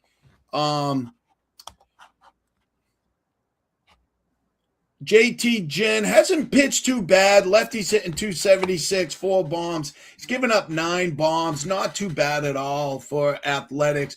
But you got to understand this stadium, wind blowing out, 9 miles per hour. It's a minor league park. It's got short fences, 83 degrees. So I think you're going to see Ohtani go yard, possibly his first at bat.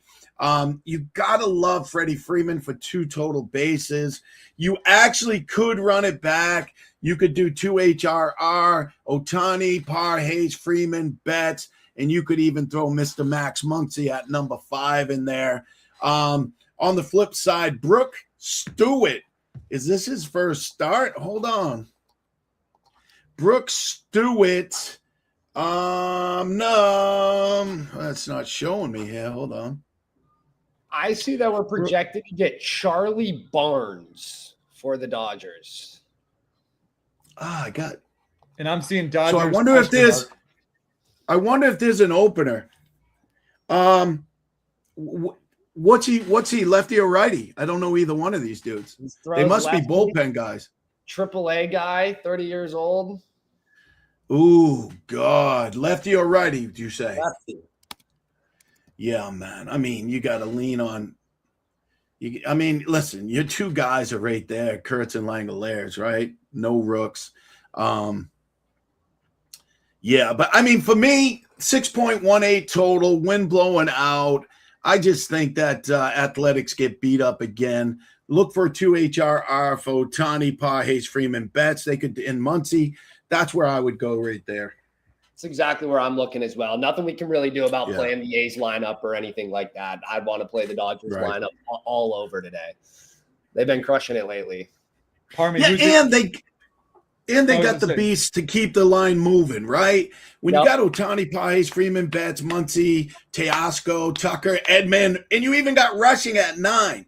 Problem with the Athletics is you got guys like Henry Bolte in there, bat leading off. He could probably strike out first. Then you got Heim, Carlos Cortez. It's hard to get back to Kurtz and Langoliers when that line doesn't keep moving. You always got to keep that in mind. Yep. Parmy, who do you like in HRR for the Dodgers? I would say Freeman would be my guy today. I would love him. Best guy on the board right there. If Shohei chopped Guru yesterday, I love Shohei today. You know he's going over today. Same. He's going to have like 8 HRRs. He's going to have like 2 home runs. You know, is there a line for 3 bombs today? Fuck him. All right. Well, I'll put them both in my notes here that we're going to talk about in one more game here. So we'll keep them both in mind. I want to see the A's lineup, but like Guru was saying, there's a lot of shitters in there. I don't know if I can say that. Yeah, just going to hurt them. And I think looking at unders for like Langoliers or something like that could be good today. Even with a newbie pitching, who's someone we don't know, it could be a perfect day where the A's just stink it up today. So we will see. We will see. Can't do anything about that yet, though. All right, last game that we're going to talk about in full here. Last one at least on the day here. We've got Giants at Diamondbacks. Listen. Listen, the steroids, it's starting to kick in a little bit for Marte. He wasn't on the right script early in the season. He's starting to get those things jacked. He knows the timing of it all. Marte has 5 home runs in his last 6 games. He's hitting 4 home runs. I mean, Trevor McDonald, all his home runs have been to lefties, of course. Marte's a switch hitter. When a guy's on a 4 home run streak that he's trying to go for 5. So now you're talking, he's working on his launch angle, power, he's swinging hard. I tell you what, man, your pure lefty, Corbin Carroll, he could be there. I would lean on 2 total bases for Carroll and Marte. Parmy? I'm the biggest Giants fan ever. Like, this is like my pride and joy, and we stink, dude. So it's been a really painful year, but I've now made a lot of coin fading my favorite team, which is awesome. It's hard to do. Continue that vibe. Our offense stinks. I don't like Zach Gallen at all. I'm not huge on Zach Gallen, but 16.5 pitching outs against the San Francisco Giants, for him to go 5 2/3. He's a guy who likes to go deep into games, and if he can, especially against this terrible lineup that the Giants provide, I think he's going to go 6 innings today, and I think he covers that line with ease. So 16.5 pitching outs over for Zach Gallen would be my So Chalkboard has moved that line since you looked. It's 17.5. How do you feel yeah, about that? I'm going to go, baby. Come on. You're ruining it. 17.5 though. Dude. Yeah, it was at 1.67x. Damn it. It was at 1.67, and now we're good. We're good. Oh, yeah, 17.5 outs, 1.88. Yep. Okay. The only thing about Gallen you got to be careful is like lefties and righties. They're batting around 300 against him, both sides. He gets hit up, 15 man. home runs.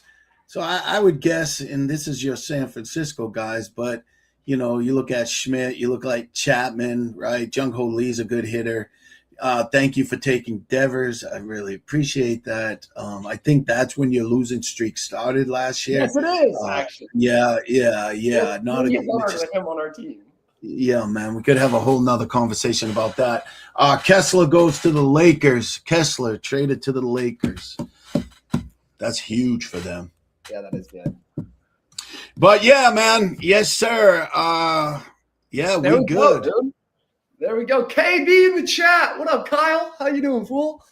Let's go, dude. Kyle's my homie. That's cool. Clearly, he thinks. What up, Kyle? Yeah. Oh yeah. Hey, chat. Just so you know, I'm gonna drop a couple links here in a second on Twitter, especially dropping some promo codes. I've got 50% off first month for both of these guys here. So if you're not subscribed to them, or if you're only subscribed to one, come get the other one because there's a lot of good stuff happening here. Let's go, Chad. Guru is sharp, you guys. Guru is sharp. The sharpest. You guys are both crushing. You're both making my life easy, and I like that because again, I'm halfway to Vegas right now. So like, I know, dude's bags are packed. Maddie, have you ever had cappers on maybe early on when you first started the stream and they're kind of like just quiet and it kind of leaves you to try to have to talk a lot, or no? Have you been in those situations? Both. So we get some cap, they're so data driven, but they're not, they're not guru. They're not just outward, they're very by the book. But you know what? That's kind of my job, right? Like I'll make anybody talk. That's not just, there's a reason I do these streams. It's not because I'm smart. I don't know anything about any of this, but I'll just hang out and talk to anybody. And that's why Lou was like, hey, you want to come talk to cappers? Hell yeah, I want to talk to cappers. No, man, you're on point. You keep it flowing. You're the host.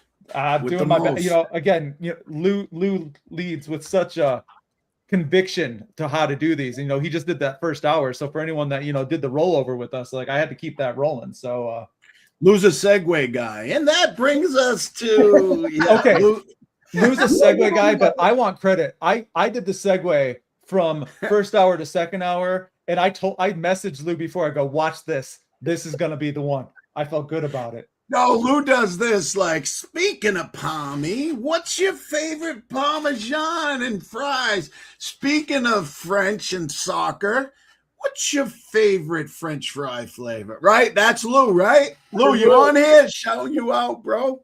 Lou was on. He was watching. I don't know if he's still watching right now. He might have, gone to do big important Lou things. But I'm dropping those links right now here for Guru and for Party. Yeah. Those are in the chat. What's the first thing you're doing when your plane touches down, Matt? Are you making it to the hotel before you start wagering? Are you? What's the first thing you're doing?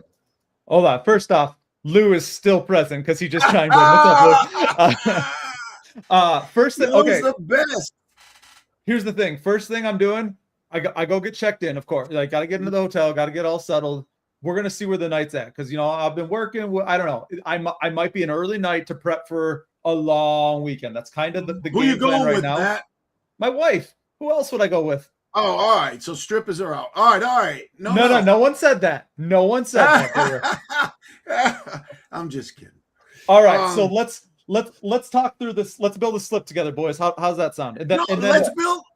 You want to build something for this 12:35 game so we can actually get it out to the people, or you want to build a regular slip first? Let's do our slip first, and then with a couple minutes left, you can talk through that because my team's not going to have a time to put that out. So sorry, we're gonna make me the priority here because my team's going to yell at me a lot more than your folks are in that process. You know what I'm saying? Yeah.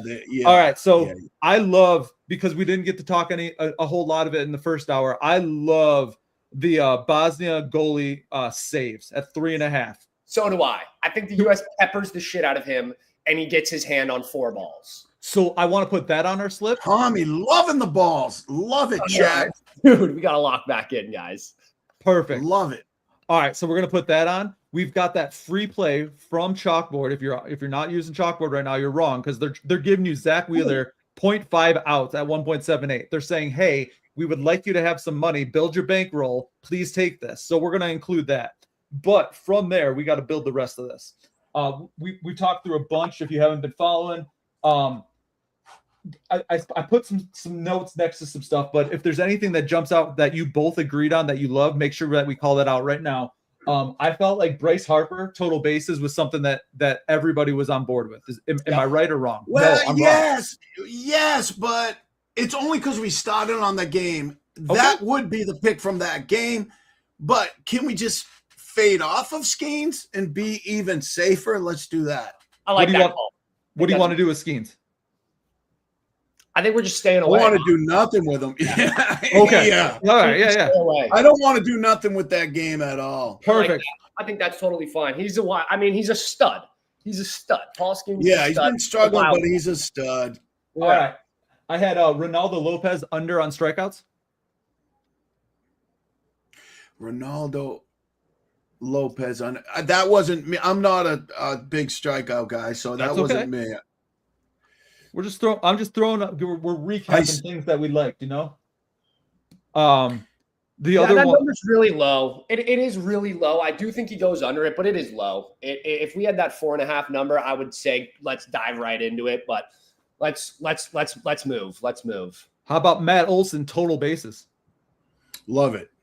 I think that's great too. I love Matty O. Matt Olson's just having a great year, right? He can get on it and put one in the gap for a double, but he most likely can go yard today too. So perfect. Yeah. And they got that juiced a little bit at 2.04. So that's 1.5 total bases. Matt Olson, we like that. Yeah, love it. Love it. I want to put one more on there. So we'll have 3 of our picks. One of those being the footy, plus the Zach Wheeler freebie. So we're gonna put one more on here. What was there something that you guys love? You know, we talked a lot of Dodgers. We had Freeman HRR. We had Ohtani HRR. Anything that you guys feel super strongly? Guru, you want to target that game? I think you just go both what you just said, man. 2 HRR for Ohtani, 2 HRR for Freeman. Balls should be flying, as King Palmy likes to say. Balls are flying. Yeah, put both those guys for 2 HR. Lefty on righty. JT Jen gets beat up by lefties. I mean, even Max Muncy in that, if he's in that 5th slot. But I would lock in 2 HRR for Freeman and Ohtani. Freeman's just so hot right Do you want us to pick one, Matt? I do. And so here's my thought. If you guys love them Gotta both, be Freeman. And his number is just a little bit higher. So let's take the higher one. It's Freeman. It's Freeman. Yeah, after Ohtani hits 3 home runs, Freeman will get 2 HRR for sure. Done. All right, we're gonna put that in here. So just to recap, we've got the Bosnia. I'm just gonna say the Bosnia goalkeeper, 3.5 saves. We've got Zach Wheeler, that freebie from Chalkboard. We've got Matt Olson, 1.5 total bases over, and we've got Freddie Freeman, 2.5 HRR over. We're good. Love it, man. Frank, you love it? Coming home for us. I mean, I don't know the soccer piece. I'm just leaning on YouTube, but yeah. It's USA. We're pounding the goal, man. We're pounding the goal. Pounding the goal with balls. Get it, Palmy. Get it, buddy. All right, we are submitting that right now. There we go. Palmy, how about my background, huh? Palmy, I can make you something sweet. Dude. How much is it? How much I got to pay you? 0, bro. You're the beast, bro. I got you. I got you today. And then I got a green screen. So you see how everything is nice and clear back there? Who's that? Mikhail Bridges or something? Can we make that you? That player right there? Yeah, I can. I can do whatever I like right there. Yeah, man. Just you in a block, man. That'd be sick. All right, so here's the last thing. We've got about 10 minutes left. Matt, we're talking. Oh, Frank, give me a second. I'm going to help you out because I know that that 12:30 Eastern game, White Sox Orioles, is the first one to go, and I know that you've got to get some stuff out. So I was going to get you guys to talk about that to help you. Yeah, let's what I like to do with these early games. All right, let me pull up the app first, and I won't say what app I'm using. Let's just make believe. That is You're- chalkboard. You're using chalkboard as far as I'm concerned. It's perfect. Yeah, man. All right, let's pull this game up here and let's see what we can get out of like an HRR to maybe triple our money or maybe 4 times our money, right? Something where you get a little rally and they fucking just get it done easy. You got a 10.5. The wind's blowing out. Noah Schultz, Dean Kramer. Hold on one second. Aiden, the soccer play was the Bosnia goalkeeper over on saves, just so you know. Question in the chat there. Go ahead. Sorry, Frankie. Yeah, no problem. And I'm going to just chime in anytime, Palmy, but I'm just going to give you what my thoughts are here in regards to how we could just make a little money, right? That's what it's. I'm going to start on the Baltimore side, left-handed pitcher, 4 home runs to righties. So I mean, I'm going to hits, runs, RBIs. I'm locking in Pete Alonso first on this, and let me just pull up my other shit. I like Adley Rushman for 1. I'm gonna leave Henderson off, lefty on lefty for now. So where is Rushman? Right there. You know what? And we're gonna put Taylor What? So we're gonna Kobe Mayo. So there you go. Those are my 4 in a row, right? One guy gets on, one guy. There's your rally right there. I like those guys. Taylor Ward, Pete Alonso, Adley Rushman, and I love Mayo. Where is he? Right there. All right, and then so that's 1 HRR. That's even money right there. That's plus 100. On the flip side, on this 1 HRR, hold on.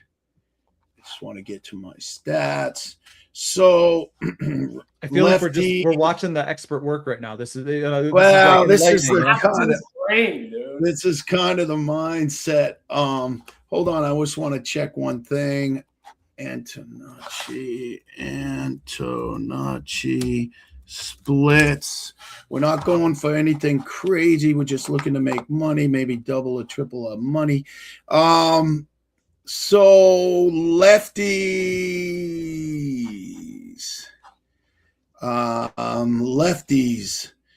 So righties got 4 bombs against them. So righties are batting 324. So that's where we want to lean is our righties. If we're just looking for HRR, so righty on righty. Actually, no, I looked up the wrong guy. It's Dean Kramer. Hold on, I would find his splits. Why did they switch that? Hold on a second. We got Kramer here now. Okay. All right, let me just pull the splits right up right quick. Kramer splits. Kramer lefties 194 with 3 home runs. Kramer's had he's actually been injured most of the year. And then 200. So lefties, righties. All right. So on the flip side, when we look at these guys, man, Benintendi looks like Montgomery, the real Montgomery. You got Timu Montgomery in there, Braden Montgomery batting 4th. You got Vargas. It's a 4.75. I think I would have to go boom, boom, boom, right again, 2, 3, 4. I would just go 2, 3, 4. It would be Vargas, Benintendi, Braden Montgomery, because that 4th spot, you can just hit a sacrifice fly. There's a lot of things you can do to get an HRR. So on this one, and I just want to check something, and then I'm going to pass it over to you, King Palmy, to add whatever you like, but I just want to finish this thought. HRR. Man, Antonacci actually 8 out of his last 10. I would add him at the top spot. He's been hitting really well. When we go to Vargas, 7 out of his last 10. I'm going to leave Vargas off for a second. And then we move to Braden, 9 out of his last 10 with an HRR. Braden, we lock him in. And then my last guy on that side we had Benintendi's been hot, but let me just pull him up, and this may end it. 4 out of his last 4, but only 6 out of his last 10. I'm not a 60% guy, so I leave him off. Anything you can add, Palmy? Right now, this is plus 210. Guru, we're like a dynamic duo. Our reads are so similar, but we take things in different ways. You focus on the hitters and I focus on the pitchers. So I'm going to Noah Schultz under strikeouts today. That's what I like in this game. You were talking about how the Orioles offense is going to light it up today. I agree. The way that I'm going to play that is I think Schultz has a quick game, gets his butt kicked out of there pretty fast. Guys, so you hear that? So you got this 1 HRR. If you want to add strikeouts, and the thing about strikeouts for me is, fuck it. So I watch these games, right? And I'm like, oh fuck, man, he's got 2 already, and then like my parlay is fucking dead. Maybe could be, right? I think you're 100% correct. So if you want to add the strikeouts, add it. That'll jack it up. I am gonna throw Benintendi. Just the matchup is too good on this. So this ends up being plus 270. If you add the strikeouts, I'll tell you what it will be. What you say? Under what? I think it's 4, right? That's what the number is. 3.5. 3.5. Oh, that's ugly. Yeah, and it's plus 120. Oh, that's tough. Yeah, it would actually make this plus 570 instead of 270, but you could be hustling for a second. I like it at 4 a lot more. I know it's that's a huge difference. Oh, it is 3.5 on chalkboard at 2.04x. Oh man. Yeah. I like your plays in that game. I like what you got going on. My only thing is Benintendi's 1 for 10 off Kramer in his life. So so we were both really kind of on the same page there. I left him off, so let's take him off. It's just 1 for 10, but against righties, he's been 256 with 10 of his bombs, all 10 of his. So he hits righties. He only at a hits 256 clip. Yeah, he doesn't hit lefties. I hate that it lowers it. We're looking for just 1 HRR. So a walk and a run. If I pull Benintendi, which I did originally, I have to agree with you. Let's hope Dash doesn't show the fuck up, because sometimes Dash could be. He left. Oh shit! I didn't even get to do my joke. Now he probably thinks I'm serious. Dash, come on back. I haven't seen him in a while. I want to say hello. I was going to say. All right, plus 212. Alonso, Rushman, Ward, Mayo, Antonacci, and Braden Montgomery. 1 HRR. There you go. Over half an HRR each. Heard. I mean, come on now. All right, so I have a player that I always talk about on my streams, and I'm nowhere near as smart as you all, but I if I don't talk about it, I feel like I didn't do my job as like the bit of a fan here.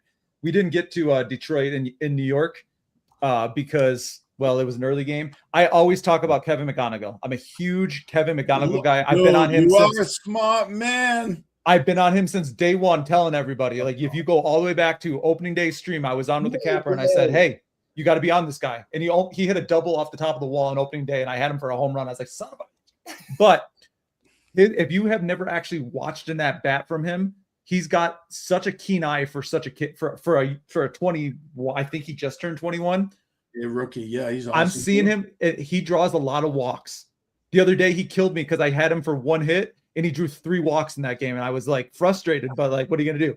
But I'm seeing him at just over 2 on chalkboard for a walk today. I love it. Give me that Kevin McGonigal walk. I like it, man. I love McConnell, dude. No, I'm not. Yeah, I'm nice. Stupid. I'm dumb as can be. No. You know what I'm going to do? I may add these. When I get off here, I'm going to probably build this out a little larger with these other 1 o'clock games, because, yeah, I like McConigal to at least get that 1 HRR, right? So, and I also like Ben Rice against Troy Melton. You know, you got the thing about Carpenter, and be careful. He hits against righties. If they switch Will Warren out to a lefty, they pull Carpenter. Green stays in for righties and lefties, but fucking they pull Carpenter, and you need that last at bat, and they pull him after 3 at bats. It's just fucking frustrating. So keep that in mind, but that's about it. Well, good news, Guru and Parmi. We are about to get real because we've got Swift Daily Picks coming in here. We saw Dash. I'm sure he's about to drop in just a second, or drop in, not drop. Swift, how we doing today, my friend? Yo, what's up, man? How are you? Good. How you doing? It's good to see you. Oh, and here's the man of the hour. Now it's getting real. We've got Dash. Now, Dash, I have an important question. Well, I have two questions. One's for Dash and Swift, and then we'll get out of your hair, okay? Dash, this came up earlier because Lou was on with Darth Vader, okay? Yep. Talk to me. And Darth Vader was a pitcher in the White Sox organization. Yep. So what I need to know in a Darth Vader Dash matchup, who's got the advantage? It depends on how good his slider is, Matt. Did you ever face him? Hold on. Did you ever face him? I never faced him. Okay. Our org's minor league systems never matched up, but the reason I am not still playing is because I couldn't hit a freaking slider. So anybody that can get one over the plate, I'm generally in trouble. But if he's not feeling his slider and is throwing the heater that day, that's where I could do some damage. Okay, so yeah, I got Dash at an 18.1% barrel rate against the fastball. So yeah. Hey, 91% whiff rate against the slider, though. We got to pull up. Yeah. Guru, I need you to do a deep dive on my numbers in the No, stat I got chart you, there. bro. I'm gonna have a whole report. Don't worry about that. Yeah, man. All right, and then the question that Lou's been asking everybody, so that'll be our last thing, and then we're going to drop out and let you guys get after it here. And we'll start with you, Swift. Is as we get into the 250th anniversary of America, Lou's question to everybody is what's your favorite part of being an American? I think that's what the question was. Right? What's the most American thing about you? Yeah, what's the most okay, yeah. Right. So Swift, what you got for us? Anything? Most American thing about me. Yeah, that put me in a kind of thought process too. Yeah. I mean, it can just be the gluttonous intake of beer and glizzies. Like that's okay. Like what? I love. You know what? Jameson. That's all I gotta say. There we go. Give me a barrel of Jameson for July 4th. I'll see you guys there. Love it. Dash, what you got? That's a good question. The fact that I love hammering bets daily, that's relatively American, even though the European market's a little more mature. I don't know. We'll have to circle back around to that. An apple pie. Yeah, an apple pie. Well, Parmi, Frank, Guru, thanks for joining me, making my life easy. That presented that hour from Chalkboard. We're going to get out of here. We're going to let Dash and Swift get after this last hour. It's been a blast. If we hit 1,000 views, we're going to give away some baseball tickets. So stay active in those chats. Yeah, thanks everybody. Dash. Peace. Good times, man. Later. Peace. Have a great 4th, everybody. Enjoy some time with family. Cash some bets. Good to see you guys. Peace. All right, Whoa, Swifty. what's up, boys? And then Good live stream, ladies and gentlemen. What a live stream. Pardon me, we still got you. Oh, there we go. Swifty, the man, the myth, the legend is in the house. And then there were two. It's just us, Dash. We're rocking and rolling, baby. Last time we did this was on a Friday.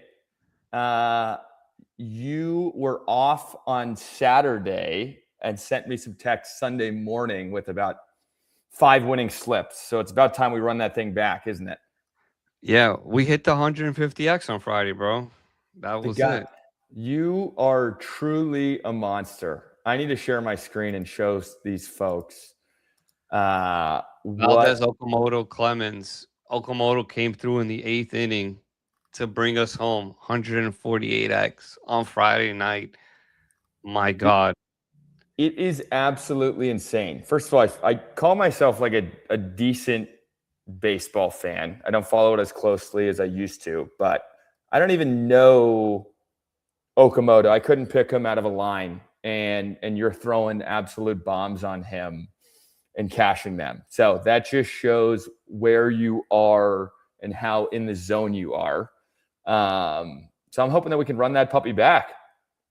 Yeah, let's give the people what they want.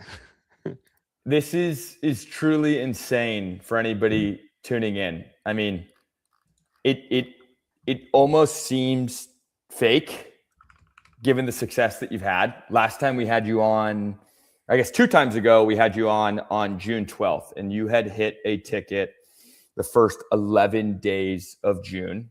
And we had you on, I believe, last Thursday, and you were up to 22 tickets cashed. Generally, when you hear those types of figures, it's like, okay, he must be literally clicking any and every name, parlaying any and all of them, and just has an excess number of tickets to go and share. Like, your volume is not crazy at all, but you have been seeing the board clear as day. So tell me, what does this feel like? Because I sure as hell have never experienced this on the betting front. I mean, I was looking at the June recap for today, like going through everything. And honestly, man, started just tearing up a little bit. I'll call it what it is. It's been a blessing to be able to, at the end of the day, you still need to get lucky on your pairing. You can be, the sharpest MFer out there. You still need to get a little luck from the man above to pair, 150 X's and hit 24 different times in 1 month. This is ridiculous. So, we're very blessed to be able to kind of hit the numbers where they count and take them at the right place, right time, if but it's been awesome. It's been awesome. Everybody has been very good. The vibes have been great. And again, like you said, I don't run 50 parlays a day. I run 4 to 6 home run slips. And that's like, I try to stay around that realm, for the day, because I understand people don't have 100 bullets in their chamber every single day to drop. Yeah, not only does not everybody have the bullets, not everybody has the discipline to properly exercise bankroll management. And that has been incredibly impressive, and probably the most impressive thing about what you've done. For those unfamiliar with Swifty, he's been in the game for a long time.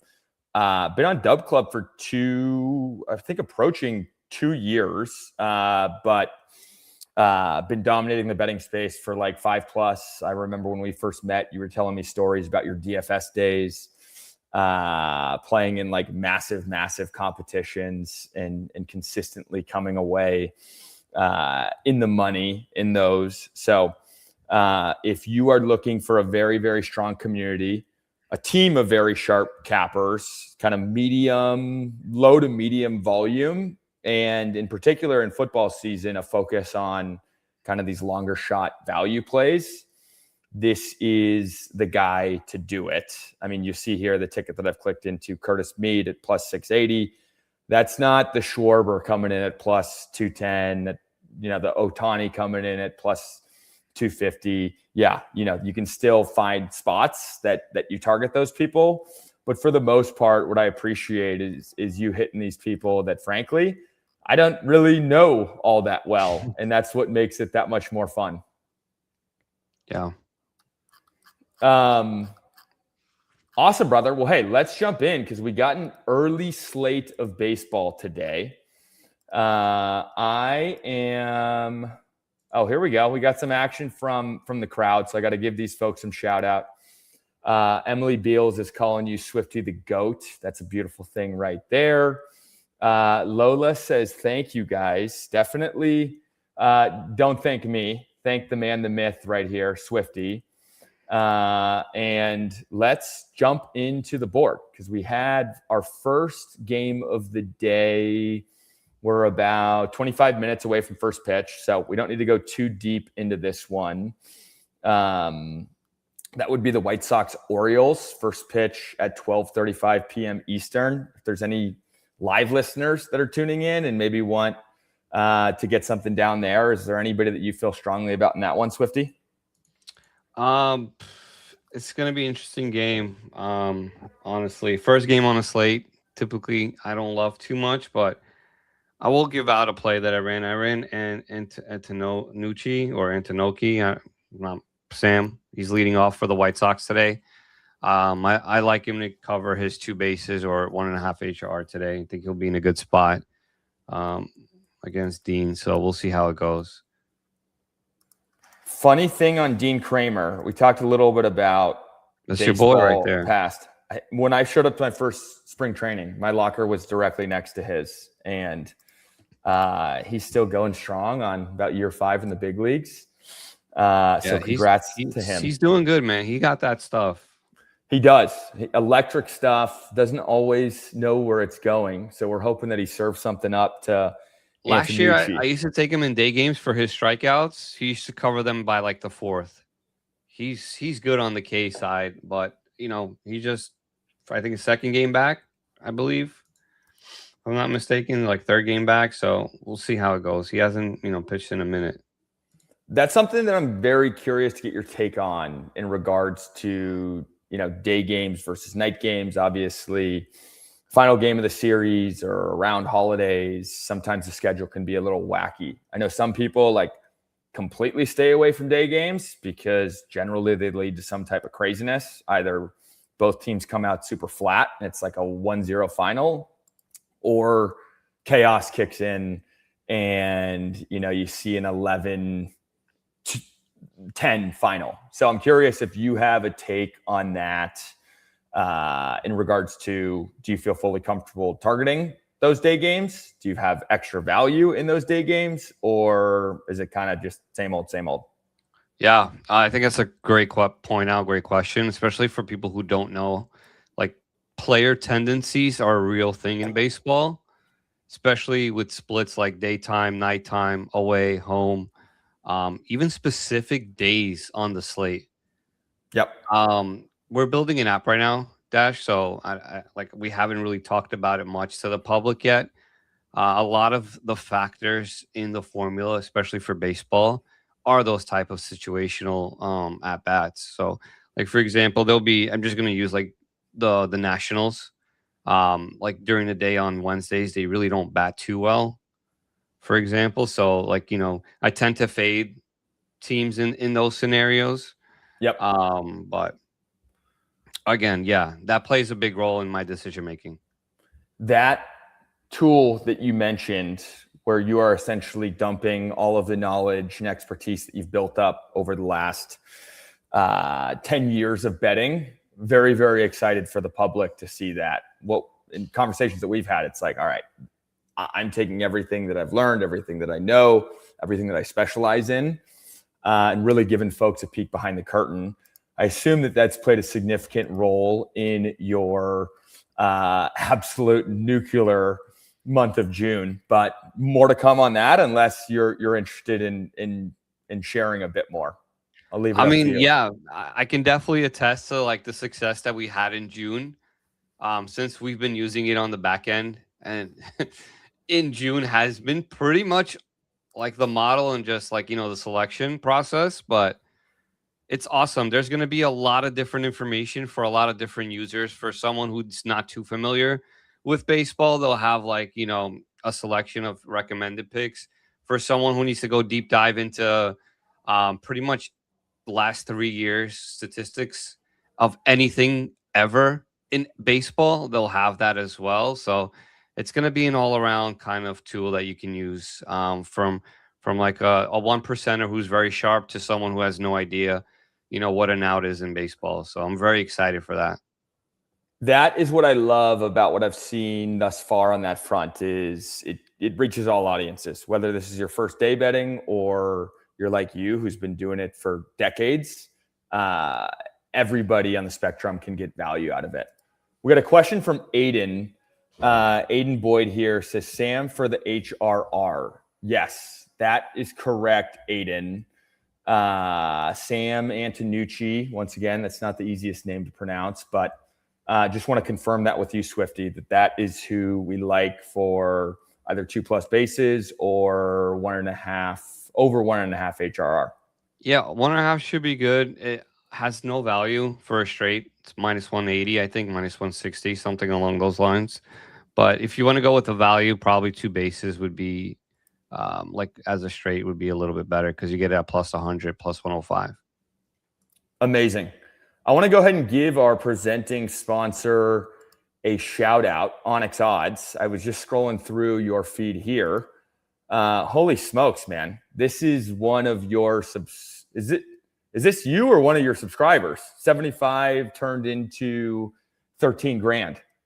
Yeah, it was one of our members who tailed that 3-pick that we posted. Jesus. And Let's just I say just that's had to like post it. That's some confidence that your subscribers have built up in you. Somebody willing to throw $75 on a 3-leg home run parlay. Clearly, they have some extra bankroll to play around with if they've been around for this insane run. So, congratulations to this subscriber. Let's just say they have a lot of bankroll to play around with moving forward after cashing that thing. 6-figure month for that player, by the way. Not bad at all. Just tailing home run lace. Monster. Next time we have you on, we should find this guy and tell him to jump on stream and give the breakdown of how his life has changed in the last 30 days. Because anybody making I will say he's a pro bowler, but I'm not going to disclose who he is. So he travels a lot. But I'm glad he's been in the Discord for 2 years. So day one, I really appreciate putting so much faith behind me and my team. So thank you. Hard work pays off. There you go, man. You don't need to travel for the next couple months, bro. You're good. No kidding. Jesus. Shout out to this guy. Not only a pro bowler, but cashing tickets right and left. And that's the beautiful thing. If he's on the road all the time, Onyx Odds is widely available. So go check them out. Use code DubClub for a little deposit match that you can throw on one of the bombs that we put together today. There was one other thing that I had for you. What we were talking about earlier was your approach in targeting day games versus night games, who performs well during the day, who performs better at night. It really even brings to mind, I remember Josh Hamilton had a certain color of eyes. I think he had like baby blue eyes. And that meant that he hit significantly better during the day because he saw the ball better, versus at night, he had to wear a specific type of contact lens that tried to recreate the daytime visual during nighttime games. So I don't know if your model quite has factored in eye color yet, but that could be something to think about as you continue to refine that thing. But clearly it's working as it should based off of the performance in that month of June. Yeah, that's crazy, actually, what you just mentioned. Let's go ahead and keep rolling here. I love when people are dropping comments, questions, thoughts. I'll always bounce them off Swifty as I see them roll in. We hit on White Sox Orioles briefly. Once again, that game starts here shortly. So Sam Antonucci, get that in soon if you're interested. We're targeting 2+ bases or over 1.5 HRR. Next up on the slate, we have Rangers Guardians. That's a 110 start. Swifty, before I pass the baton over to the professional, probably makes the most sense to not go too deep into these games that are starting here shortly, just to give folks the opportunity to get action in. So feel free to move through these early games quicker. If there's somebody that's jumping off the board at you in your model, let's hit on him. But I really want to focus on probably the 640 starts and onwards. But anyways, yeah, Rangers Guardians. I'm down. I'm down to skip. Obviously Cleveland Rangers game is pretty tough. I feel like it's a 50-50 game, so I don't want to go too much into that one with two lefties on the bump. For Washington, Boston, what's going on with Contreras, man? Bro's a little hothead out there, but wouldn't be surprised if he hit homers. I really like Dylan Cruz today for the Nationals. He's batting in the 4-hole cleanup, so we'll see how he does. Don't mind sprinkling his home run if it has some value on the board. I believe he was at plus 490 last time I checked. Might be good for a ladder spot as well, 2, 3, 4 bases. Yeah, that's a guy that's had an up and down career thus far. Obviously, very early draft pick coming out of LSU. He was on that Paul Skeens team, broke into the big leagues early, and then I think he started the year, maybe even in AAA. So you like him on that laddered approach. You said 1+ bases, 2+ bases, 3+, and then 4 as well. Yeah, I mean, look, against the mix and lefties too. Like he's put up, I believe him, Wood, and Curtis Mead are the top 3 guys for home runs in general this season. One thing that stood out to me with Cruz is just been his like average and exit velocity across a mix, and he's hitting 50% of all his hits that he's putting into play. Over at like a very high clip, hard hit ball. So that's good. We're not getting like little bunt singles. Yeah, We're getting yeah. some hard hit opportunities. So those can turn into extra bases very quickly if they go down the right side. I love that. I'm pulling up that ladder right now over on Onyx. Let's see, total bases here. Go find Cruz. I'm seeing 2+ at +117, 3+ at +229, and then 4+ sitting at +322. So I'm going to get that added to our hit list because people that hit lefties well absolutely smash lefties. People that hit pitch mix as well are best set up for success. So that is a great breakdown. You mentioned Contreras earlier. Yeah. There was a little beefing going on a couple days ago.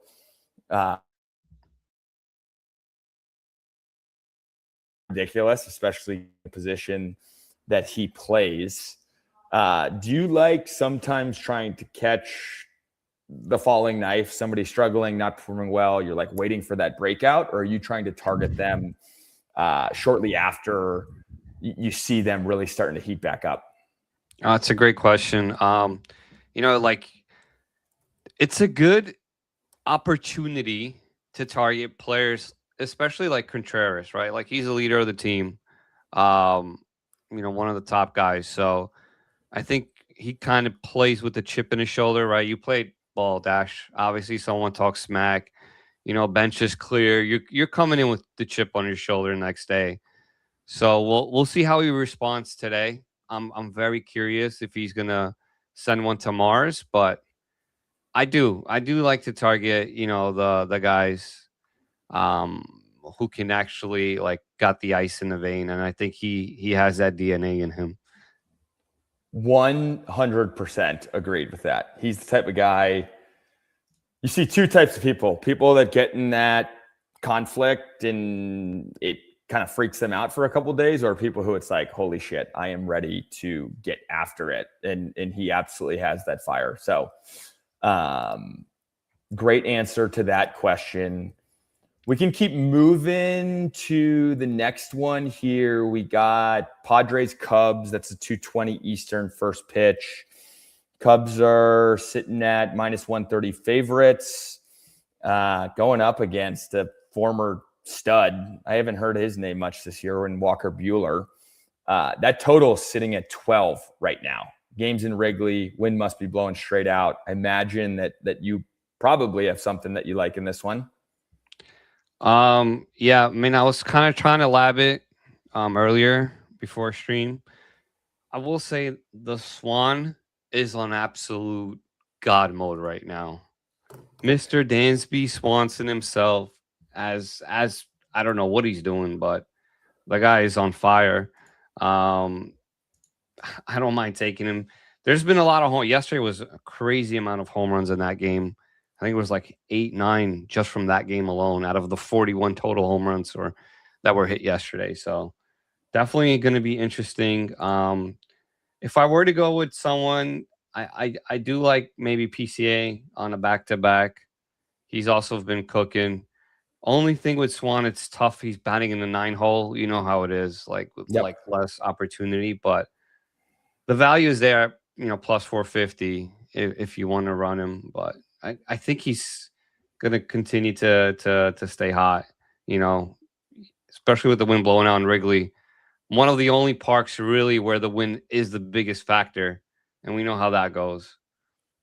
I love this call. Historically, that's a dude that when he is hot, he is not somebody that you want to be pitching to. And I remember seeing, obviously, co-founder Lewis is like the biggest Cubs fan in the world. We were chatting about Swanson the other day. He was hitting like 165 when we were talking about him, and he's all the way up to above the Mendoza line, sitting at 200 with 13 jacks on the year. So I'm seeing Swanson coming in at plus 430 odds to go deep. I'm seeing PCA, another guy that you mentioned, at plus 246. So those could be two solid guys to target. Yeah, Saya doesn't look bad either. Looking at his like last few games, but I'm gonna look at something. Let's see trends for this year, specifically Wednesday day games. Let's see if we can pull something. Guess who has the most home runs this year on Wednesday day games? Just take a guess. Ben Rice. For the Cubs, I'm saying. Oh, for the Cubs. I thought you were talking league-wide. Based on your breakdown, I'm going to go with Dansby. Could be completely wrong in that one, though. 2 home runs, 2 games, 7 at-bats, 2 hits. Dansby Swanson has the most home runs for the Cubs. PCA, Michael Busch, and Matt Shaw each have 1 home run each on Wednesday day games. We are riding with Dansby. I am loving that. Obviously, your tool that you've built, you have a multitude of different factors thrown in there. I assume weather conditions are one of them. Situational spots, like we just talked about, Wednesday day games. What's a guy's performance looking like? What else are you really factoring in these situations? I feel like I'm a broken record in asking you these questions, but I learn something new every time we chat through it. So, I mean, pitch mix is definitely a big thing. I think, like you said, the splits across the day games, right? The weather, and just like player tendencies. Hard hit rate is pretty important. A lot of people tend to just look at exit velocity, but the hard hit rate is, I feel like, a better factor in my opinion, just based off like the success that we've seen. And launch angles definitely is one thing that we look for as well to give us like the perfect formula. Hey, if this guy might not hit as hard, he might pull at a 60% rate, to a right field, left field, which is a lot shorter than center field. So we really don't need 100 exit velocity there. We just need a 91, 92. And, if he hits the ball a little bit harder and angles it, he can still get out at 370, 375 home run. Yeah, that's something that, once again, when I say that I learn something new from you every time we jump on, such an obvious concept, but not something that I really thought through. Where's the guy hitting in the lineup? If he's hitting leadoff, he's hitting 2, he's hitting 3, he has opportunity for more at bats. Another thing that I've heard you mention previously is that team the home team or the away team? When you get to the 9th inning, if the home team is winning, they're not going to get their at bat in the bottom of the 9th inning. So that's another thing to factor in. What is the total projected runs in a game? That's another obvious. Hey, the Cubs total is sitting at 12 right now. I'm seeing other totals on the board at 7. Obviously, I want to be targeting those games with the higher total. So, folks listening, I hope that is helpful. Emily is saying the Swan. Love that. Emily, you're aligned with Swifty on this one. And then Lola is throwing some fire emojis and a muscle up there. Let's keep moving, my friend. Unless there's anything else that you like in this one, we can bounce over to the 307 start. Mets versus Blue Jays. Pretty even matchup here. Mets at minus 105. Blue Jays sitting at minus 115 on the money line. Total is at 8.5 right now. Yeah, George Springer just got ruled out, put on a 10-day DL. Brother got some toe issues still. That big toe can't heal, man. His bank account's going up. His games logged are going down. That's never a good combo as a GM or owner of a team. But right, Yeah, he's like, I need to take a break. I just got back, but let me take another one. That's those fully guaranteed contracts. The beautiful thing about baseball on the player side of the house. Right. Actually, though, this is an interesting game. I mean, you got fastball Freddie on the bump. He's been just struggling with lefties traditionally. First name that comes to mind is obviously Soto. Well, I'm sorry, from the Blue Jays. Okamoto. I apologize. I'm looking at Soto and reading Okamoto, the guy who covered for us on Friday. He's just been kind of doing a little bit of everything. I don't love that he's not hitting as good as he was earlier, but I do like him today. A sneaky play too, like Nathan Lux. He's been leading off. He's been doing pretty well too in that leadoff spot. But I don't know. We'll see. Freddie might deal today. Depends which Freddie we get in the beginning of the a game. I'm going to go ahead and throw Nathan Lukes down on this. I know that was not your first go-to, but yeah, like I said, anytime I'm scrolling up and down your feed and I see these unknown names that your model is signaling value on, those are the ones that end up cashing. So I'm adding him to our list, and as we compile everything and get our final play in, I wouldn't be surprised if he pops in there in some form or fashion. He's probably plus 900 or something. Yeah, he's coming at plus 850. Could be a decent addition to like a bases or HRR play. So yeah, we'll keep an eye on him. Keep an eye, yeah. Let's move to probably not going to have a ton of offense in this one, but could be worth hitting on. We got Pirates at the Phillies. It's an elite pitching matchup, that's for sure. We got Skeens on the bump for the Pirates, Zach Wheeler on the bump for the Phillies. There's a reason that total is sitting at 8, despite the Phillies offense. Every day I check the box score and see new guys hitting tape measure home runs. But anything that you are liking in this one here? So I'm just checking. Someone just popped up in my feed. This is, I mean, it's Wednesday, right? Like, we're not expecting all the Kyle Schwarbers to homer today. Let's just keep it real. It's Wednesday. It's plumber day. That's what we call it in the Discord. It's plumber day. It's the long shot day, and usually that's what happens on Wednesdays. Like, you'll notice 45 homers being hit, 15 of them being from the plus 200-300 guys, and the other 30 are all everybody over 600 or more. So you got to be able to take it, because 60% of the homers that get hit are guys from that realm. Someone just kind of popped up to me, JT Realmuto, the old man, down in the bottom of the lineup. I think he's going to be catching today for them. We'll see, but crazy long shot, worth a sprinkle just as a straight. I think you get a 9x there. He does have 1 home run on Wednesday this year as well, so that's a good sign. Just going up against Skeen is a little bit, tough. Yeah, that's not a fun matchup for anybody. I just want to show people here what people in your community are experiencing. This is a quick screen recording that you took of the Discord chat, where folks share their wins based off of the plays that you share. So Swifty is running 30% off. If you're interested in jumping in, click that link in his bio so you can be a part of some of this magic. I love that nickname, though. What'd you call it? The plumbing day, Wednesdays? Yeah, the plumber day. All right, we're going Real Muto at 9-1 in that pitcher-heavy matchup. We got Cardinals Braves up next, 7:15 first pitch. Michael McGreevy's going up against Ronaldo Lopez. Braves are sitting at -1, 40-ish favorites. Totals hovering around 9, shaded towards the over.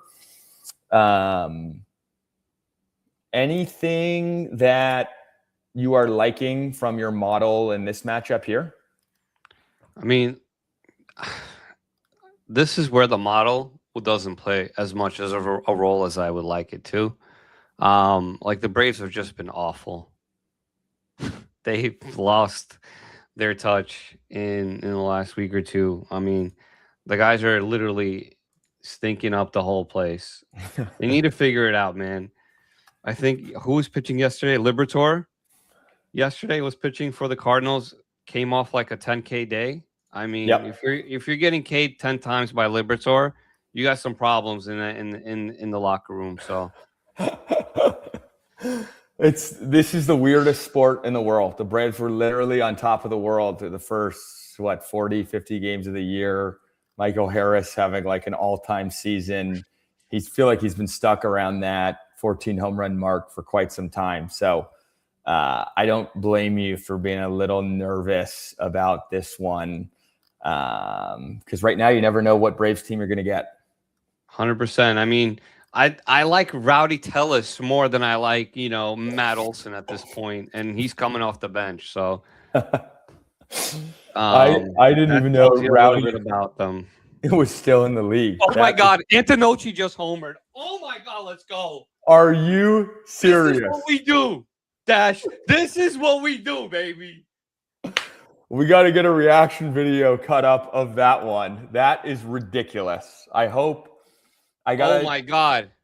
I got to share this comment for people tuning in. Aiden, I ran the 4-base ladder in my premium. I just didn't want to give it out on stream, but I've been saying it. Taking for bases has more value. Bang, he homers first at bat.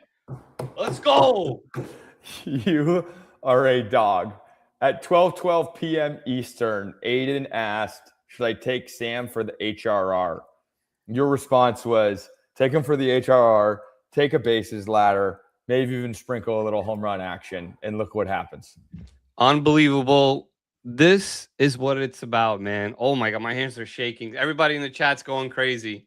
Let me send them the link where we're live. Come here. Tell them to get in here. I will. Oh, adrenaline rush. Sorry, Dash. Kind of just like happened in front of my face. I'm texting our company Slack, telling folks to jump in because I'm very, very excited to see this influx of your members that just cashed out on that coming in the door. Oh my God, man. Oh my God. That was crazy. That was just literally what a call, man. What a call. That is wild. Okay, we got, the comments are now starting to flood in. Let's Hank, go. what's good, man? From Lola. Emily, Swifty to GOAT, telling you. We got Mariah, let's go Swifty. Hammering Hank, shout out the man, the myth, the legend. Hammer time. We got some love from Amber. We got some love from Trey. This is very, very cool. Of all the streams that I've ever done, this is the first live cash that we have experienced. So I just got a screenshot from our team out in the Chicago office. They are tuned in, and I'm hoping our intern David, who loves to tail some live action on this, got that in time.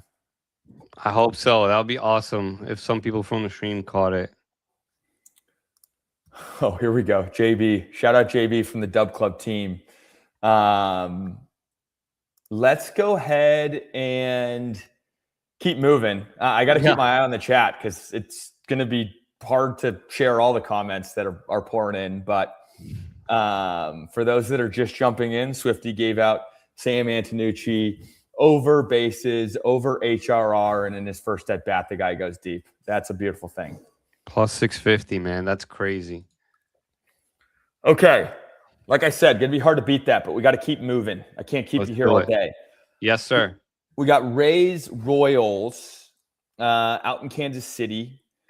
McClanahan's on the bump for the Rays. Seth Lugo on the bump for the Royals. Rays are minus 130 favorites. That total's sitting at 10.5. Obviously, Kansas City being hitters-friendly ballpark. anything that you're liking in this one? Any live magic that we can pull off again? I guess that it's crazy to me. Like, how are the Rays minus 130 only? Does it make sense? not in the slightest. And that's why betting on baseball is the hardest sport in the world, because that makes absolutely zero sense to me. Absolutely 0 cents. I mean, Lugo, let's just kind of break down Lugo's last 3 starts, right? He's hasn't been the best, averaging about 2 home runs per 9 over his last 3. He's pitched 14 innings, 8 to lefties and 5 to righties. He's faced about 39 batters on the left side, so he's getting around 1 home run to lefties, 1.73 WHIP. But he's getting hit up. He's getting hit up. The sinker hasn't been the best for him. The cutter hasn't been the best for him. The question really comes down to like a red hot race team. You got Caminero having a home run derby in the month of June. I know today's July 1st. I don't think he's going to be stopping anytime. I mean, Aranda has a chance to go to Mars today if he wants to. Velalde homered yesterday for them. I'm curious to understand why do the books not give them a little more respect. But I think Aranda HR is probably going to be my favorite play.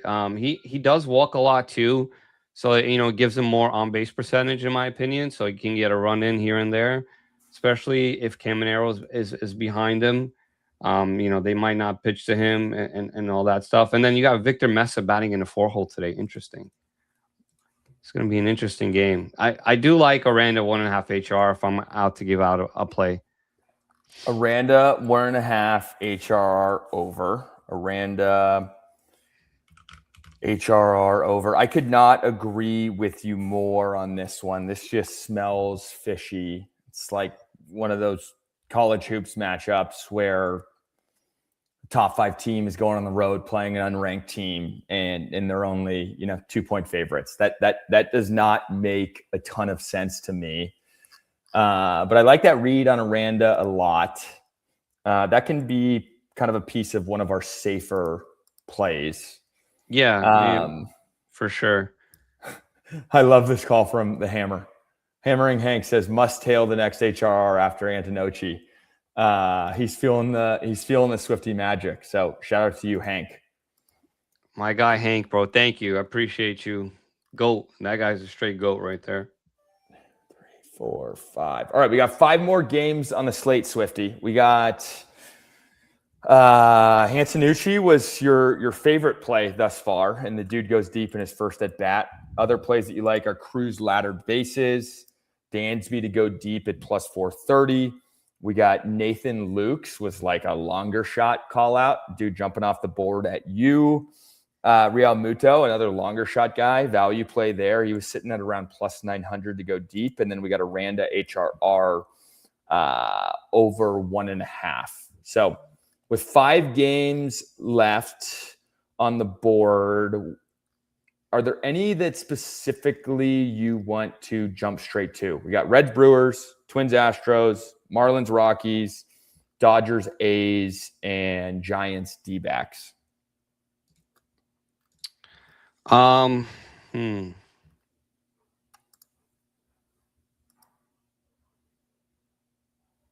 question. We got Freeland on the bump against the Marlins.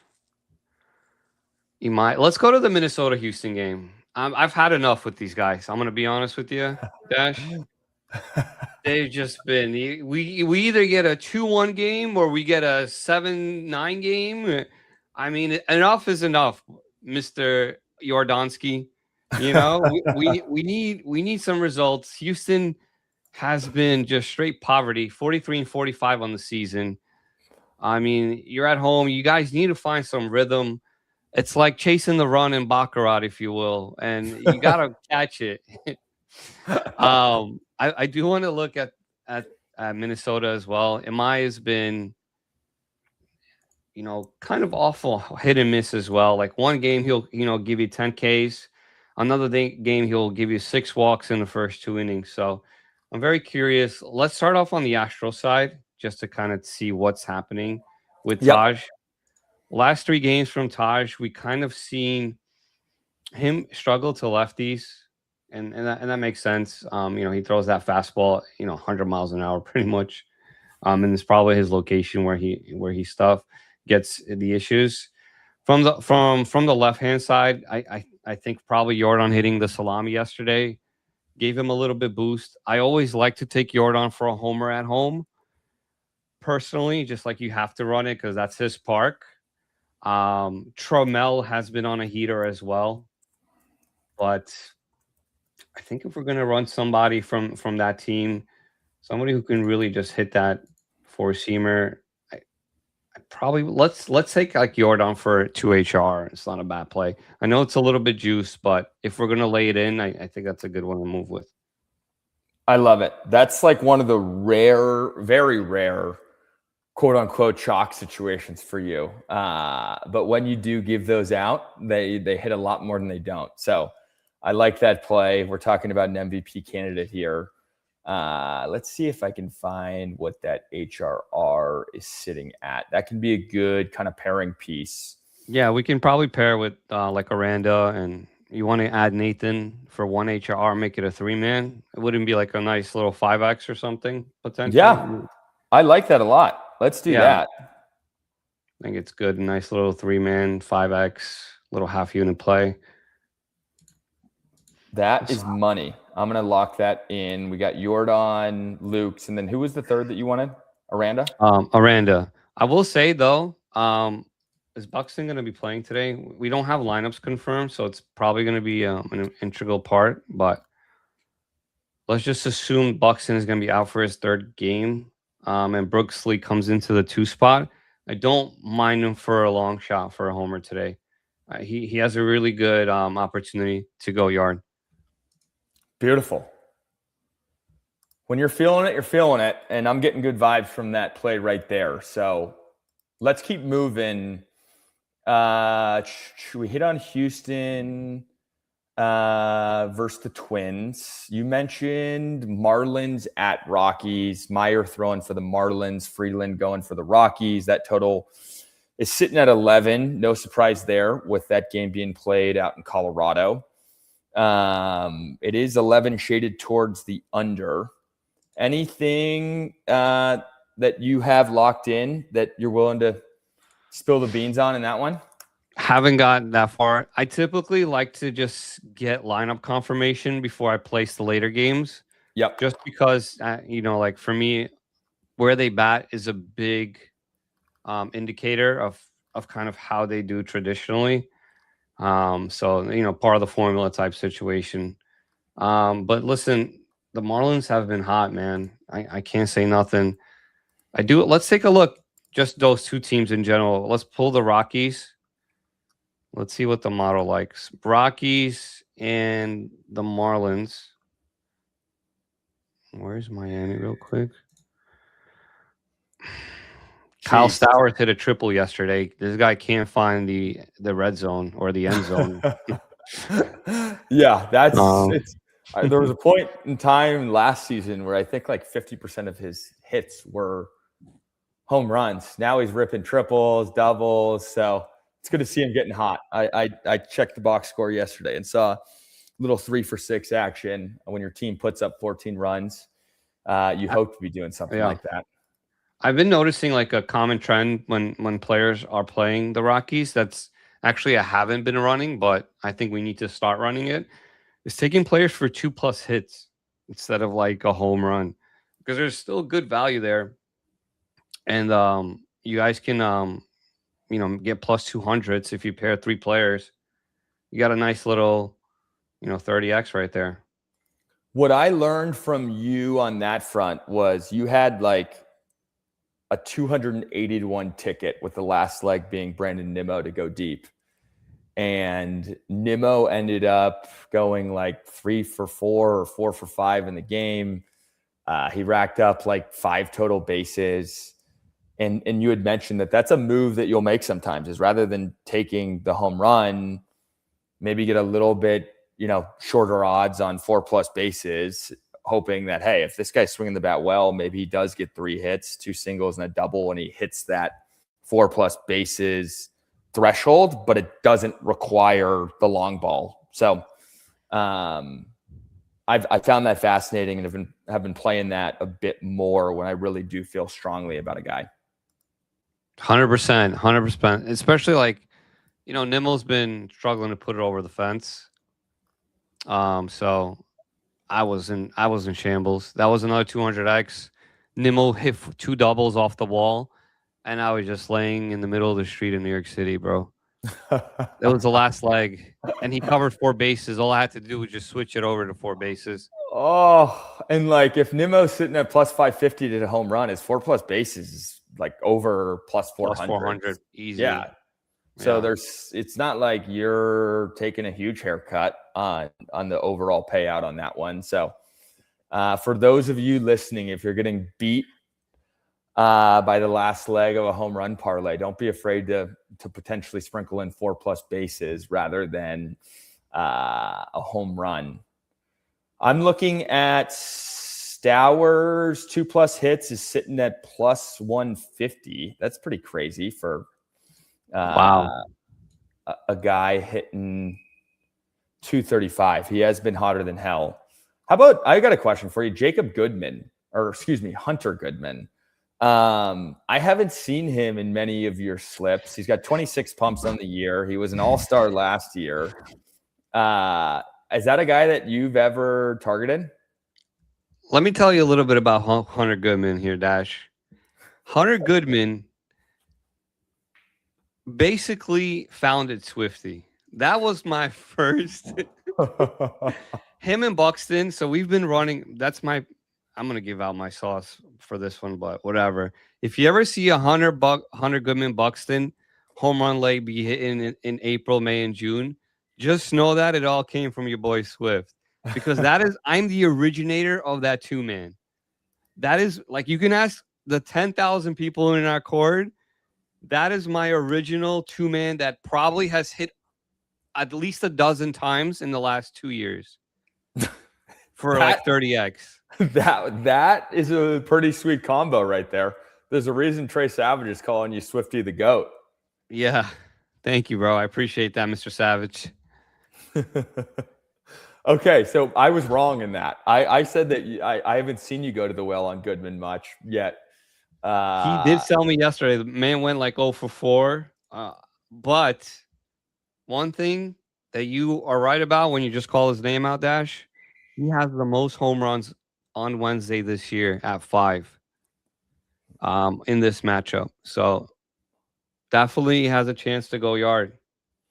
That is a good call out there. I mean, it's so funny to me, baseball players. Like, that dude is an absolute stud. He's one of the best players in the league. And like, if he was walking down the street, nobody would have any idea who he is. 1 out of every 50 people would know who the hell Hunter Goodman is. But you would be that one person based off of the amount of coin that he's put in your pocket. I have to get some Hunter Goodman 1-of-1 rookie cards, man. I need to. He's literally paid my mortgage for a year just off him and Buxton alone. We got to get Swift Daily Picks and Swift Daily Breaks going. That's your new brand. Yeah, just start running breaks with Trent. Okay, we got time for one more game, my friend. I don't know. You mentioned that you take a little bit more time with these later games in the slates. I don't know if you have anything. You want to go to the Brew Crew game? I mean, yeah, let's go there. Perfect. We just seen this series, I think, last week. And they've been like disgusting. 1-1-1-2 games. The total scores. We got to see a little bit of like the light at the end of the tunnel last night with Milwaukee, which was a good sign, I guess. The Reds are just the Reds. They play not bad on the road. I had Bowers last night with Ben Rice, so they both covered on the home run slip. Vargas sold the 3-man, but the round robin hit. I do like him today against Abbott. You know, he struggles to righties. Jackson Churio likes to go back to back. Only thing with Churio has been his launch angle, man. He just like ground ball hitter. I don't know. What are you thinking? You think he can go back to back today? I think so. I mean, everybody that 90% of the guys that I played with, it's like you get such a big confidence boost when you hit that home run. It frees you up. It takes the pressure off. Clearly, you must be seeing the ball pretty well. Churio is just another guy that feels like very momentum driven. You have the numbers on him in your model. So if you're liking him, if he's catching your attention, then undoubtedly that's somebody that I like. The launch angle stuff is a little scary. You see guys like Vladdy, Fernando Tatis Jr. just pounding balls into the ground. But I mean, he's got 12 pumps on the year. He's one of the shortest odds on the board, sitting at plus 361. He is the shortest odds on the board. So Vegas is telling you that they like him, and you're telling me that you like him. So that means I like him. I don't know if I like him, but like he has also some history against the pitcher, which isn't bad. I think he has 2 home runs and 7 at bats. That's pretty nice. And you know, he crushes lefties. So I also like Sal Stewart from this game. He homered yesterday, and he's heating up. Sal Stewart has a little bit of everything, but that guy has 0 value today.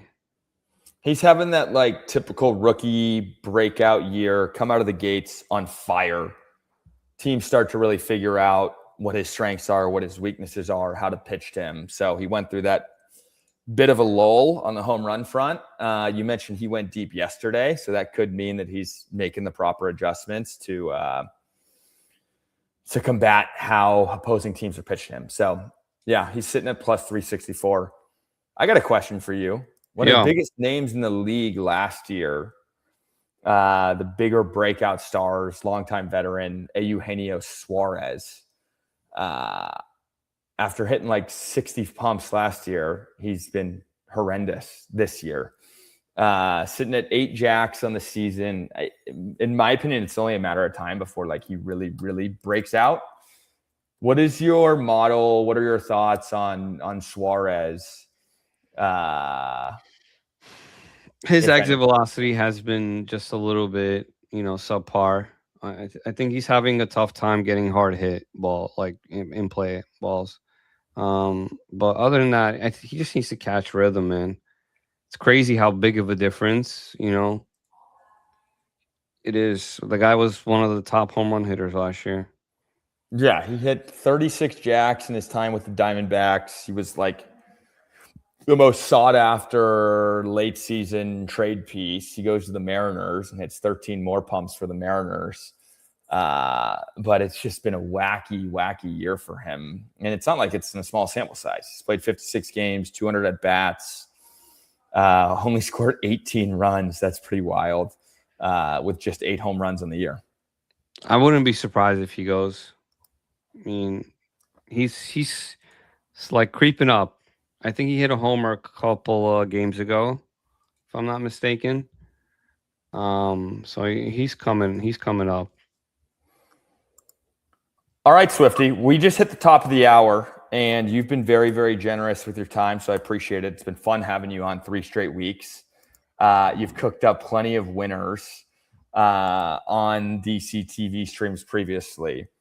What we did last time, I kind of liked.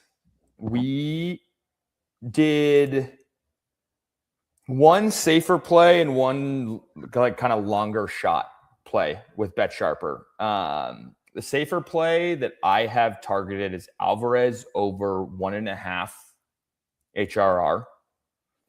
Luke's over 1.5 HRR, but I believe that game starts pretty soon, so that might not be enough time. What time do the Blue Jays play today? 3:00. That gives us 2 hours. So yeah, we can include him. And then Aranda over 1.5 HRR. Let's do this. Let's take Aranda 1.5. Yep. Let's like Jordan 1.5. You're running this on Onyx? Yep. Okay. And then for Luke's, let's just do 1 HRR.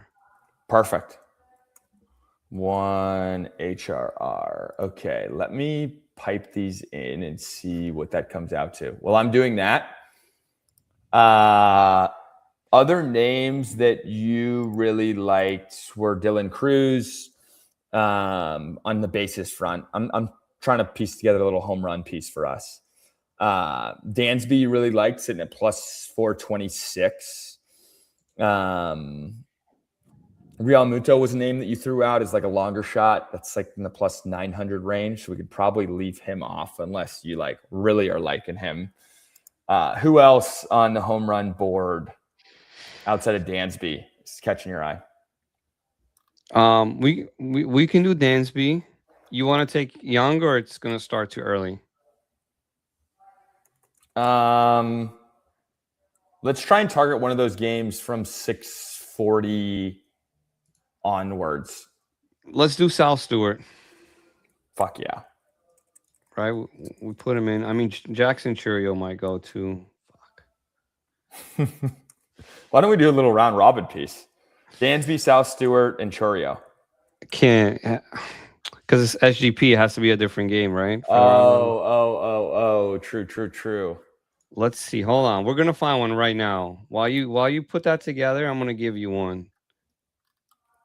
You know what? Let's look. Let's do this. What's Kyle Stowers at?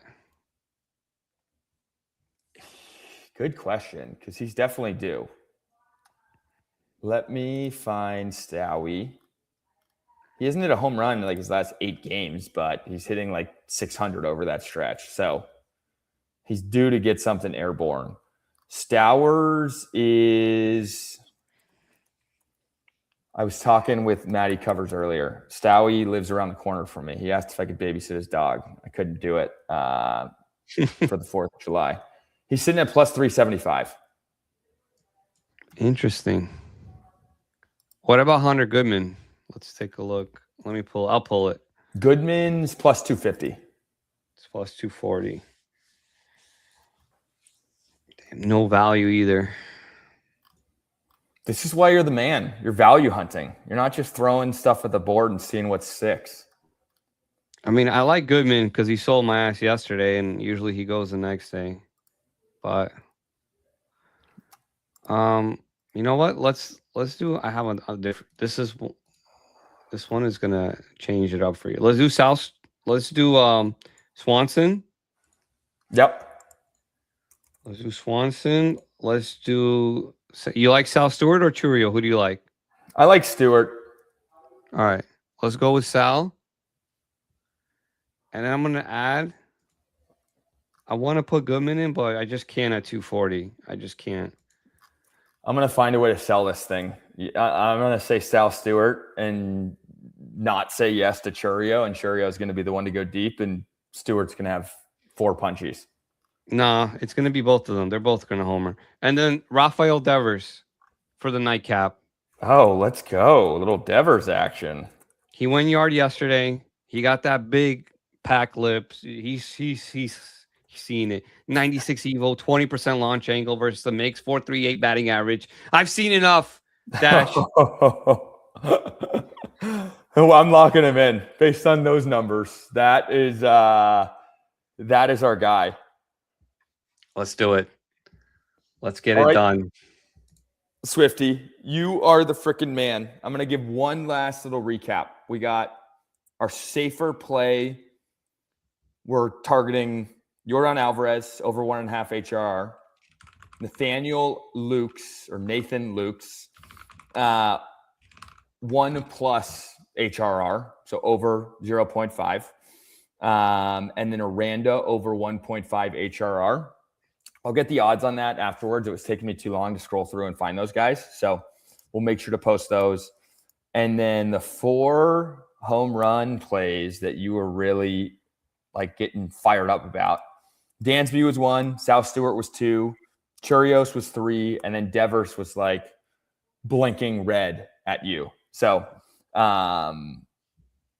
folks can pair those how they see fit. If you're feeling dangerous, throw all 4 of them together and see what happens. If you're feeling like you want to be a bit safer, pick and choose those spots. But those are 4 names that Swifty is a big fan of. For sure, man. Let's get it.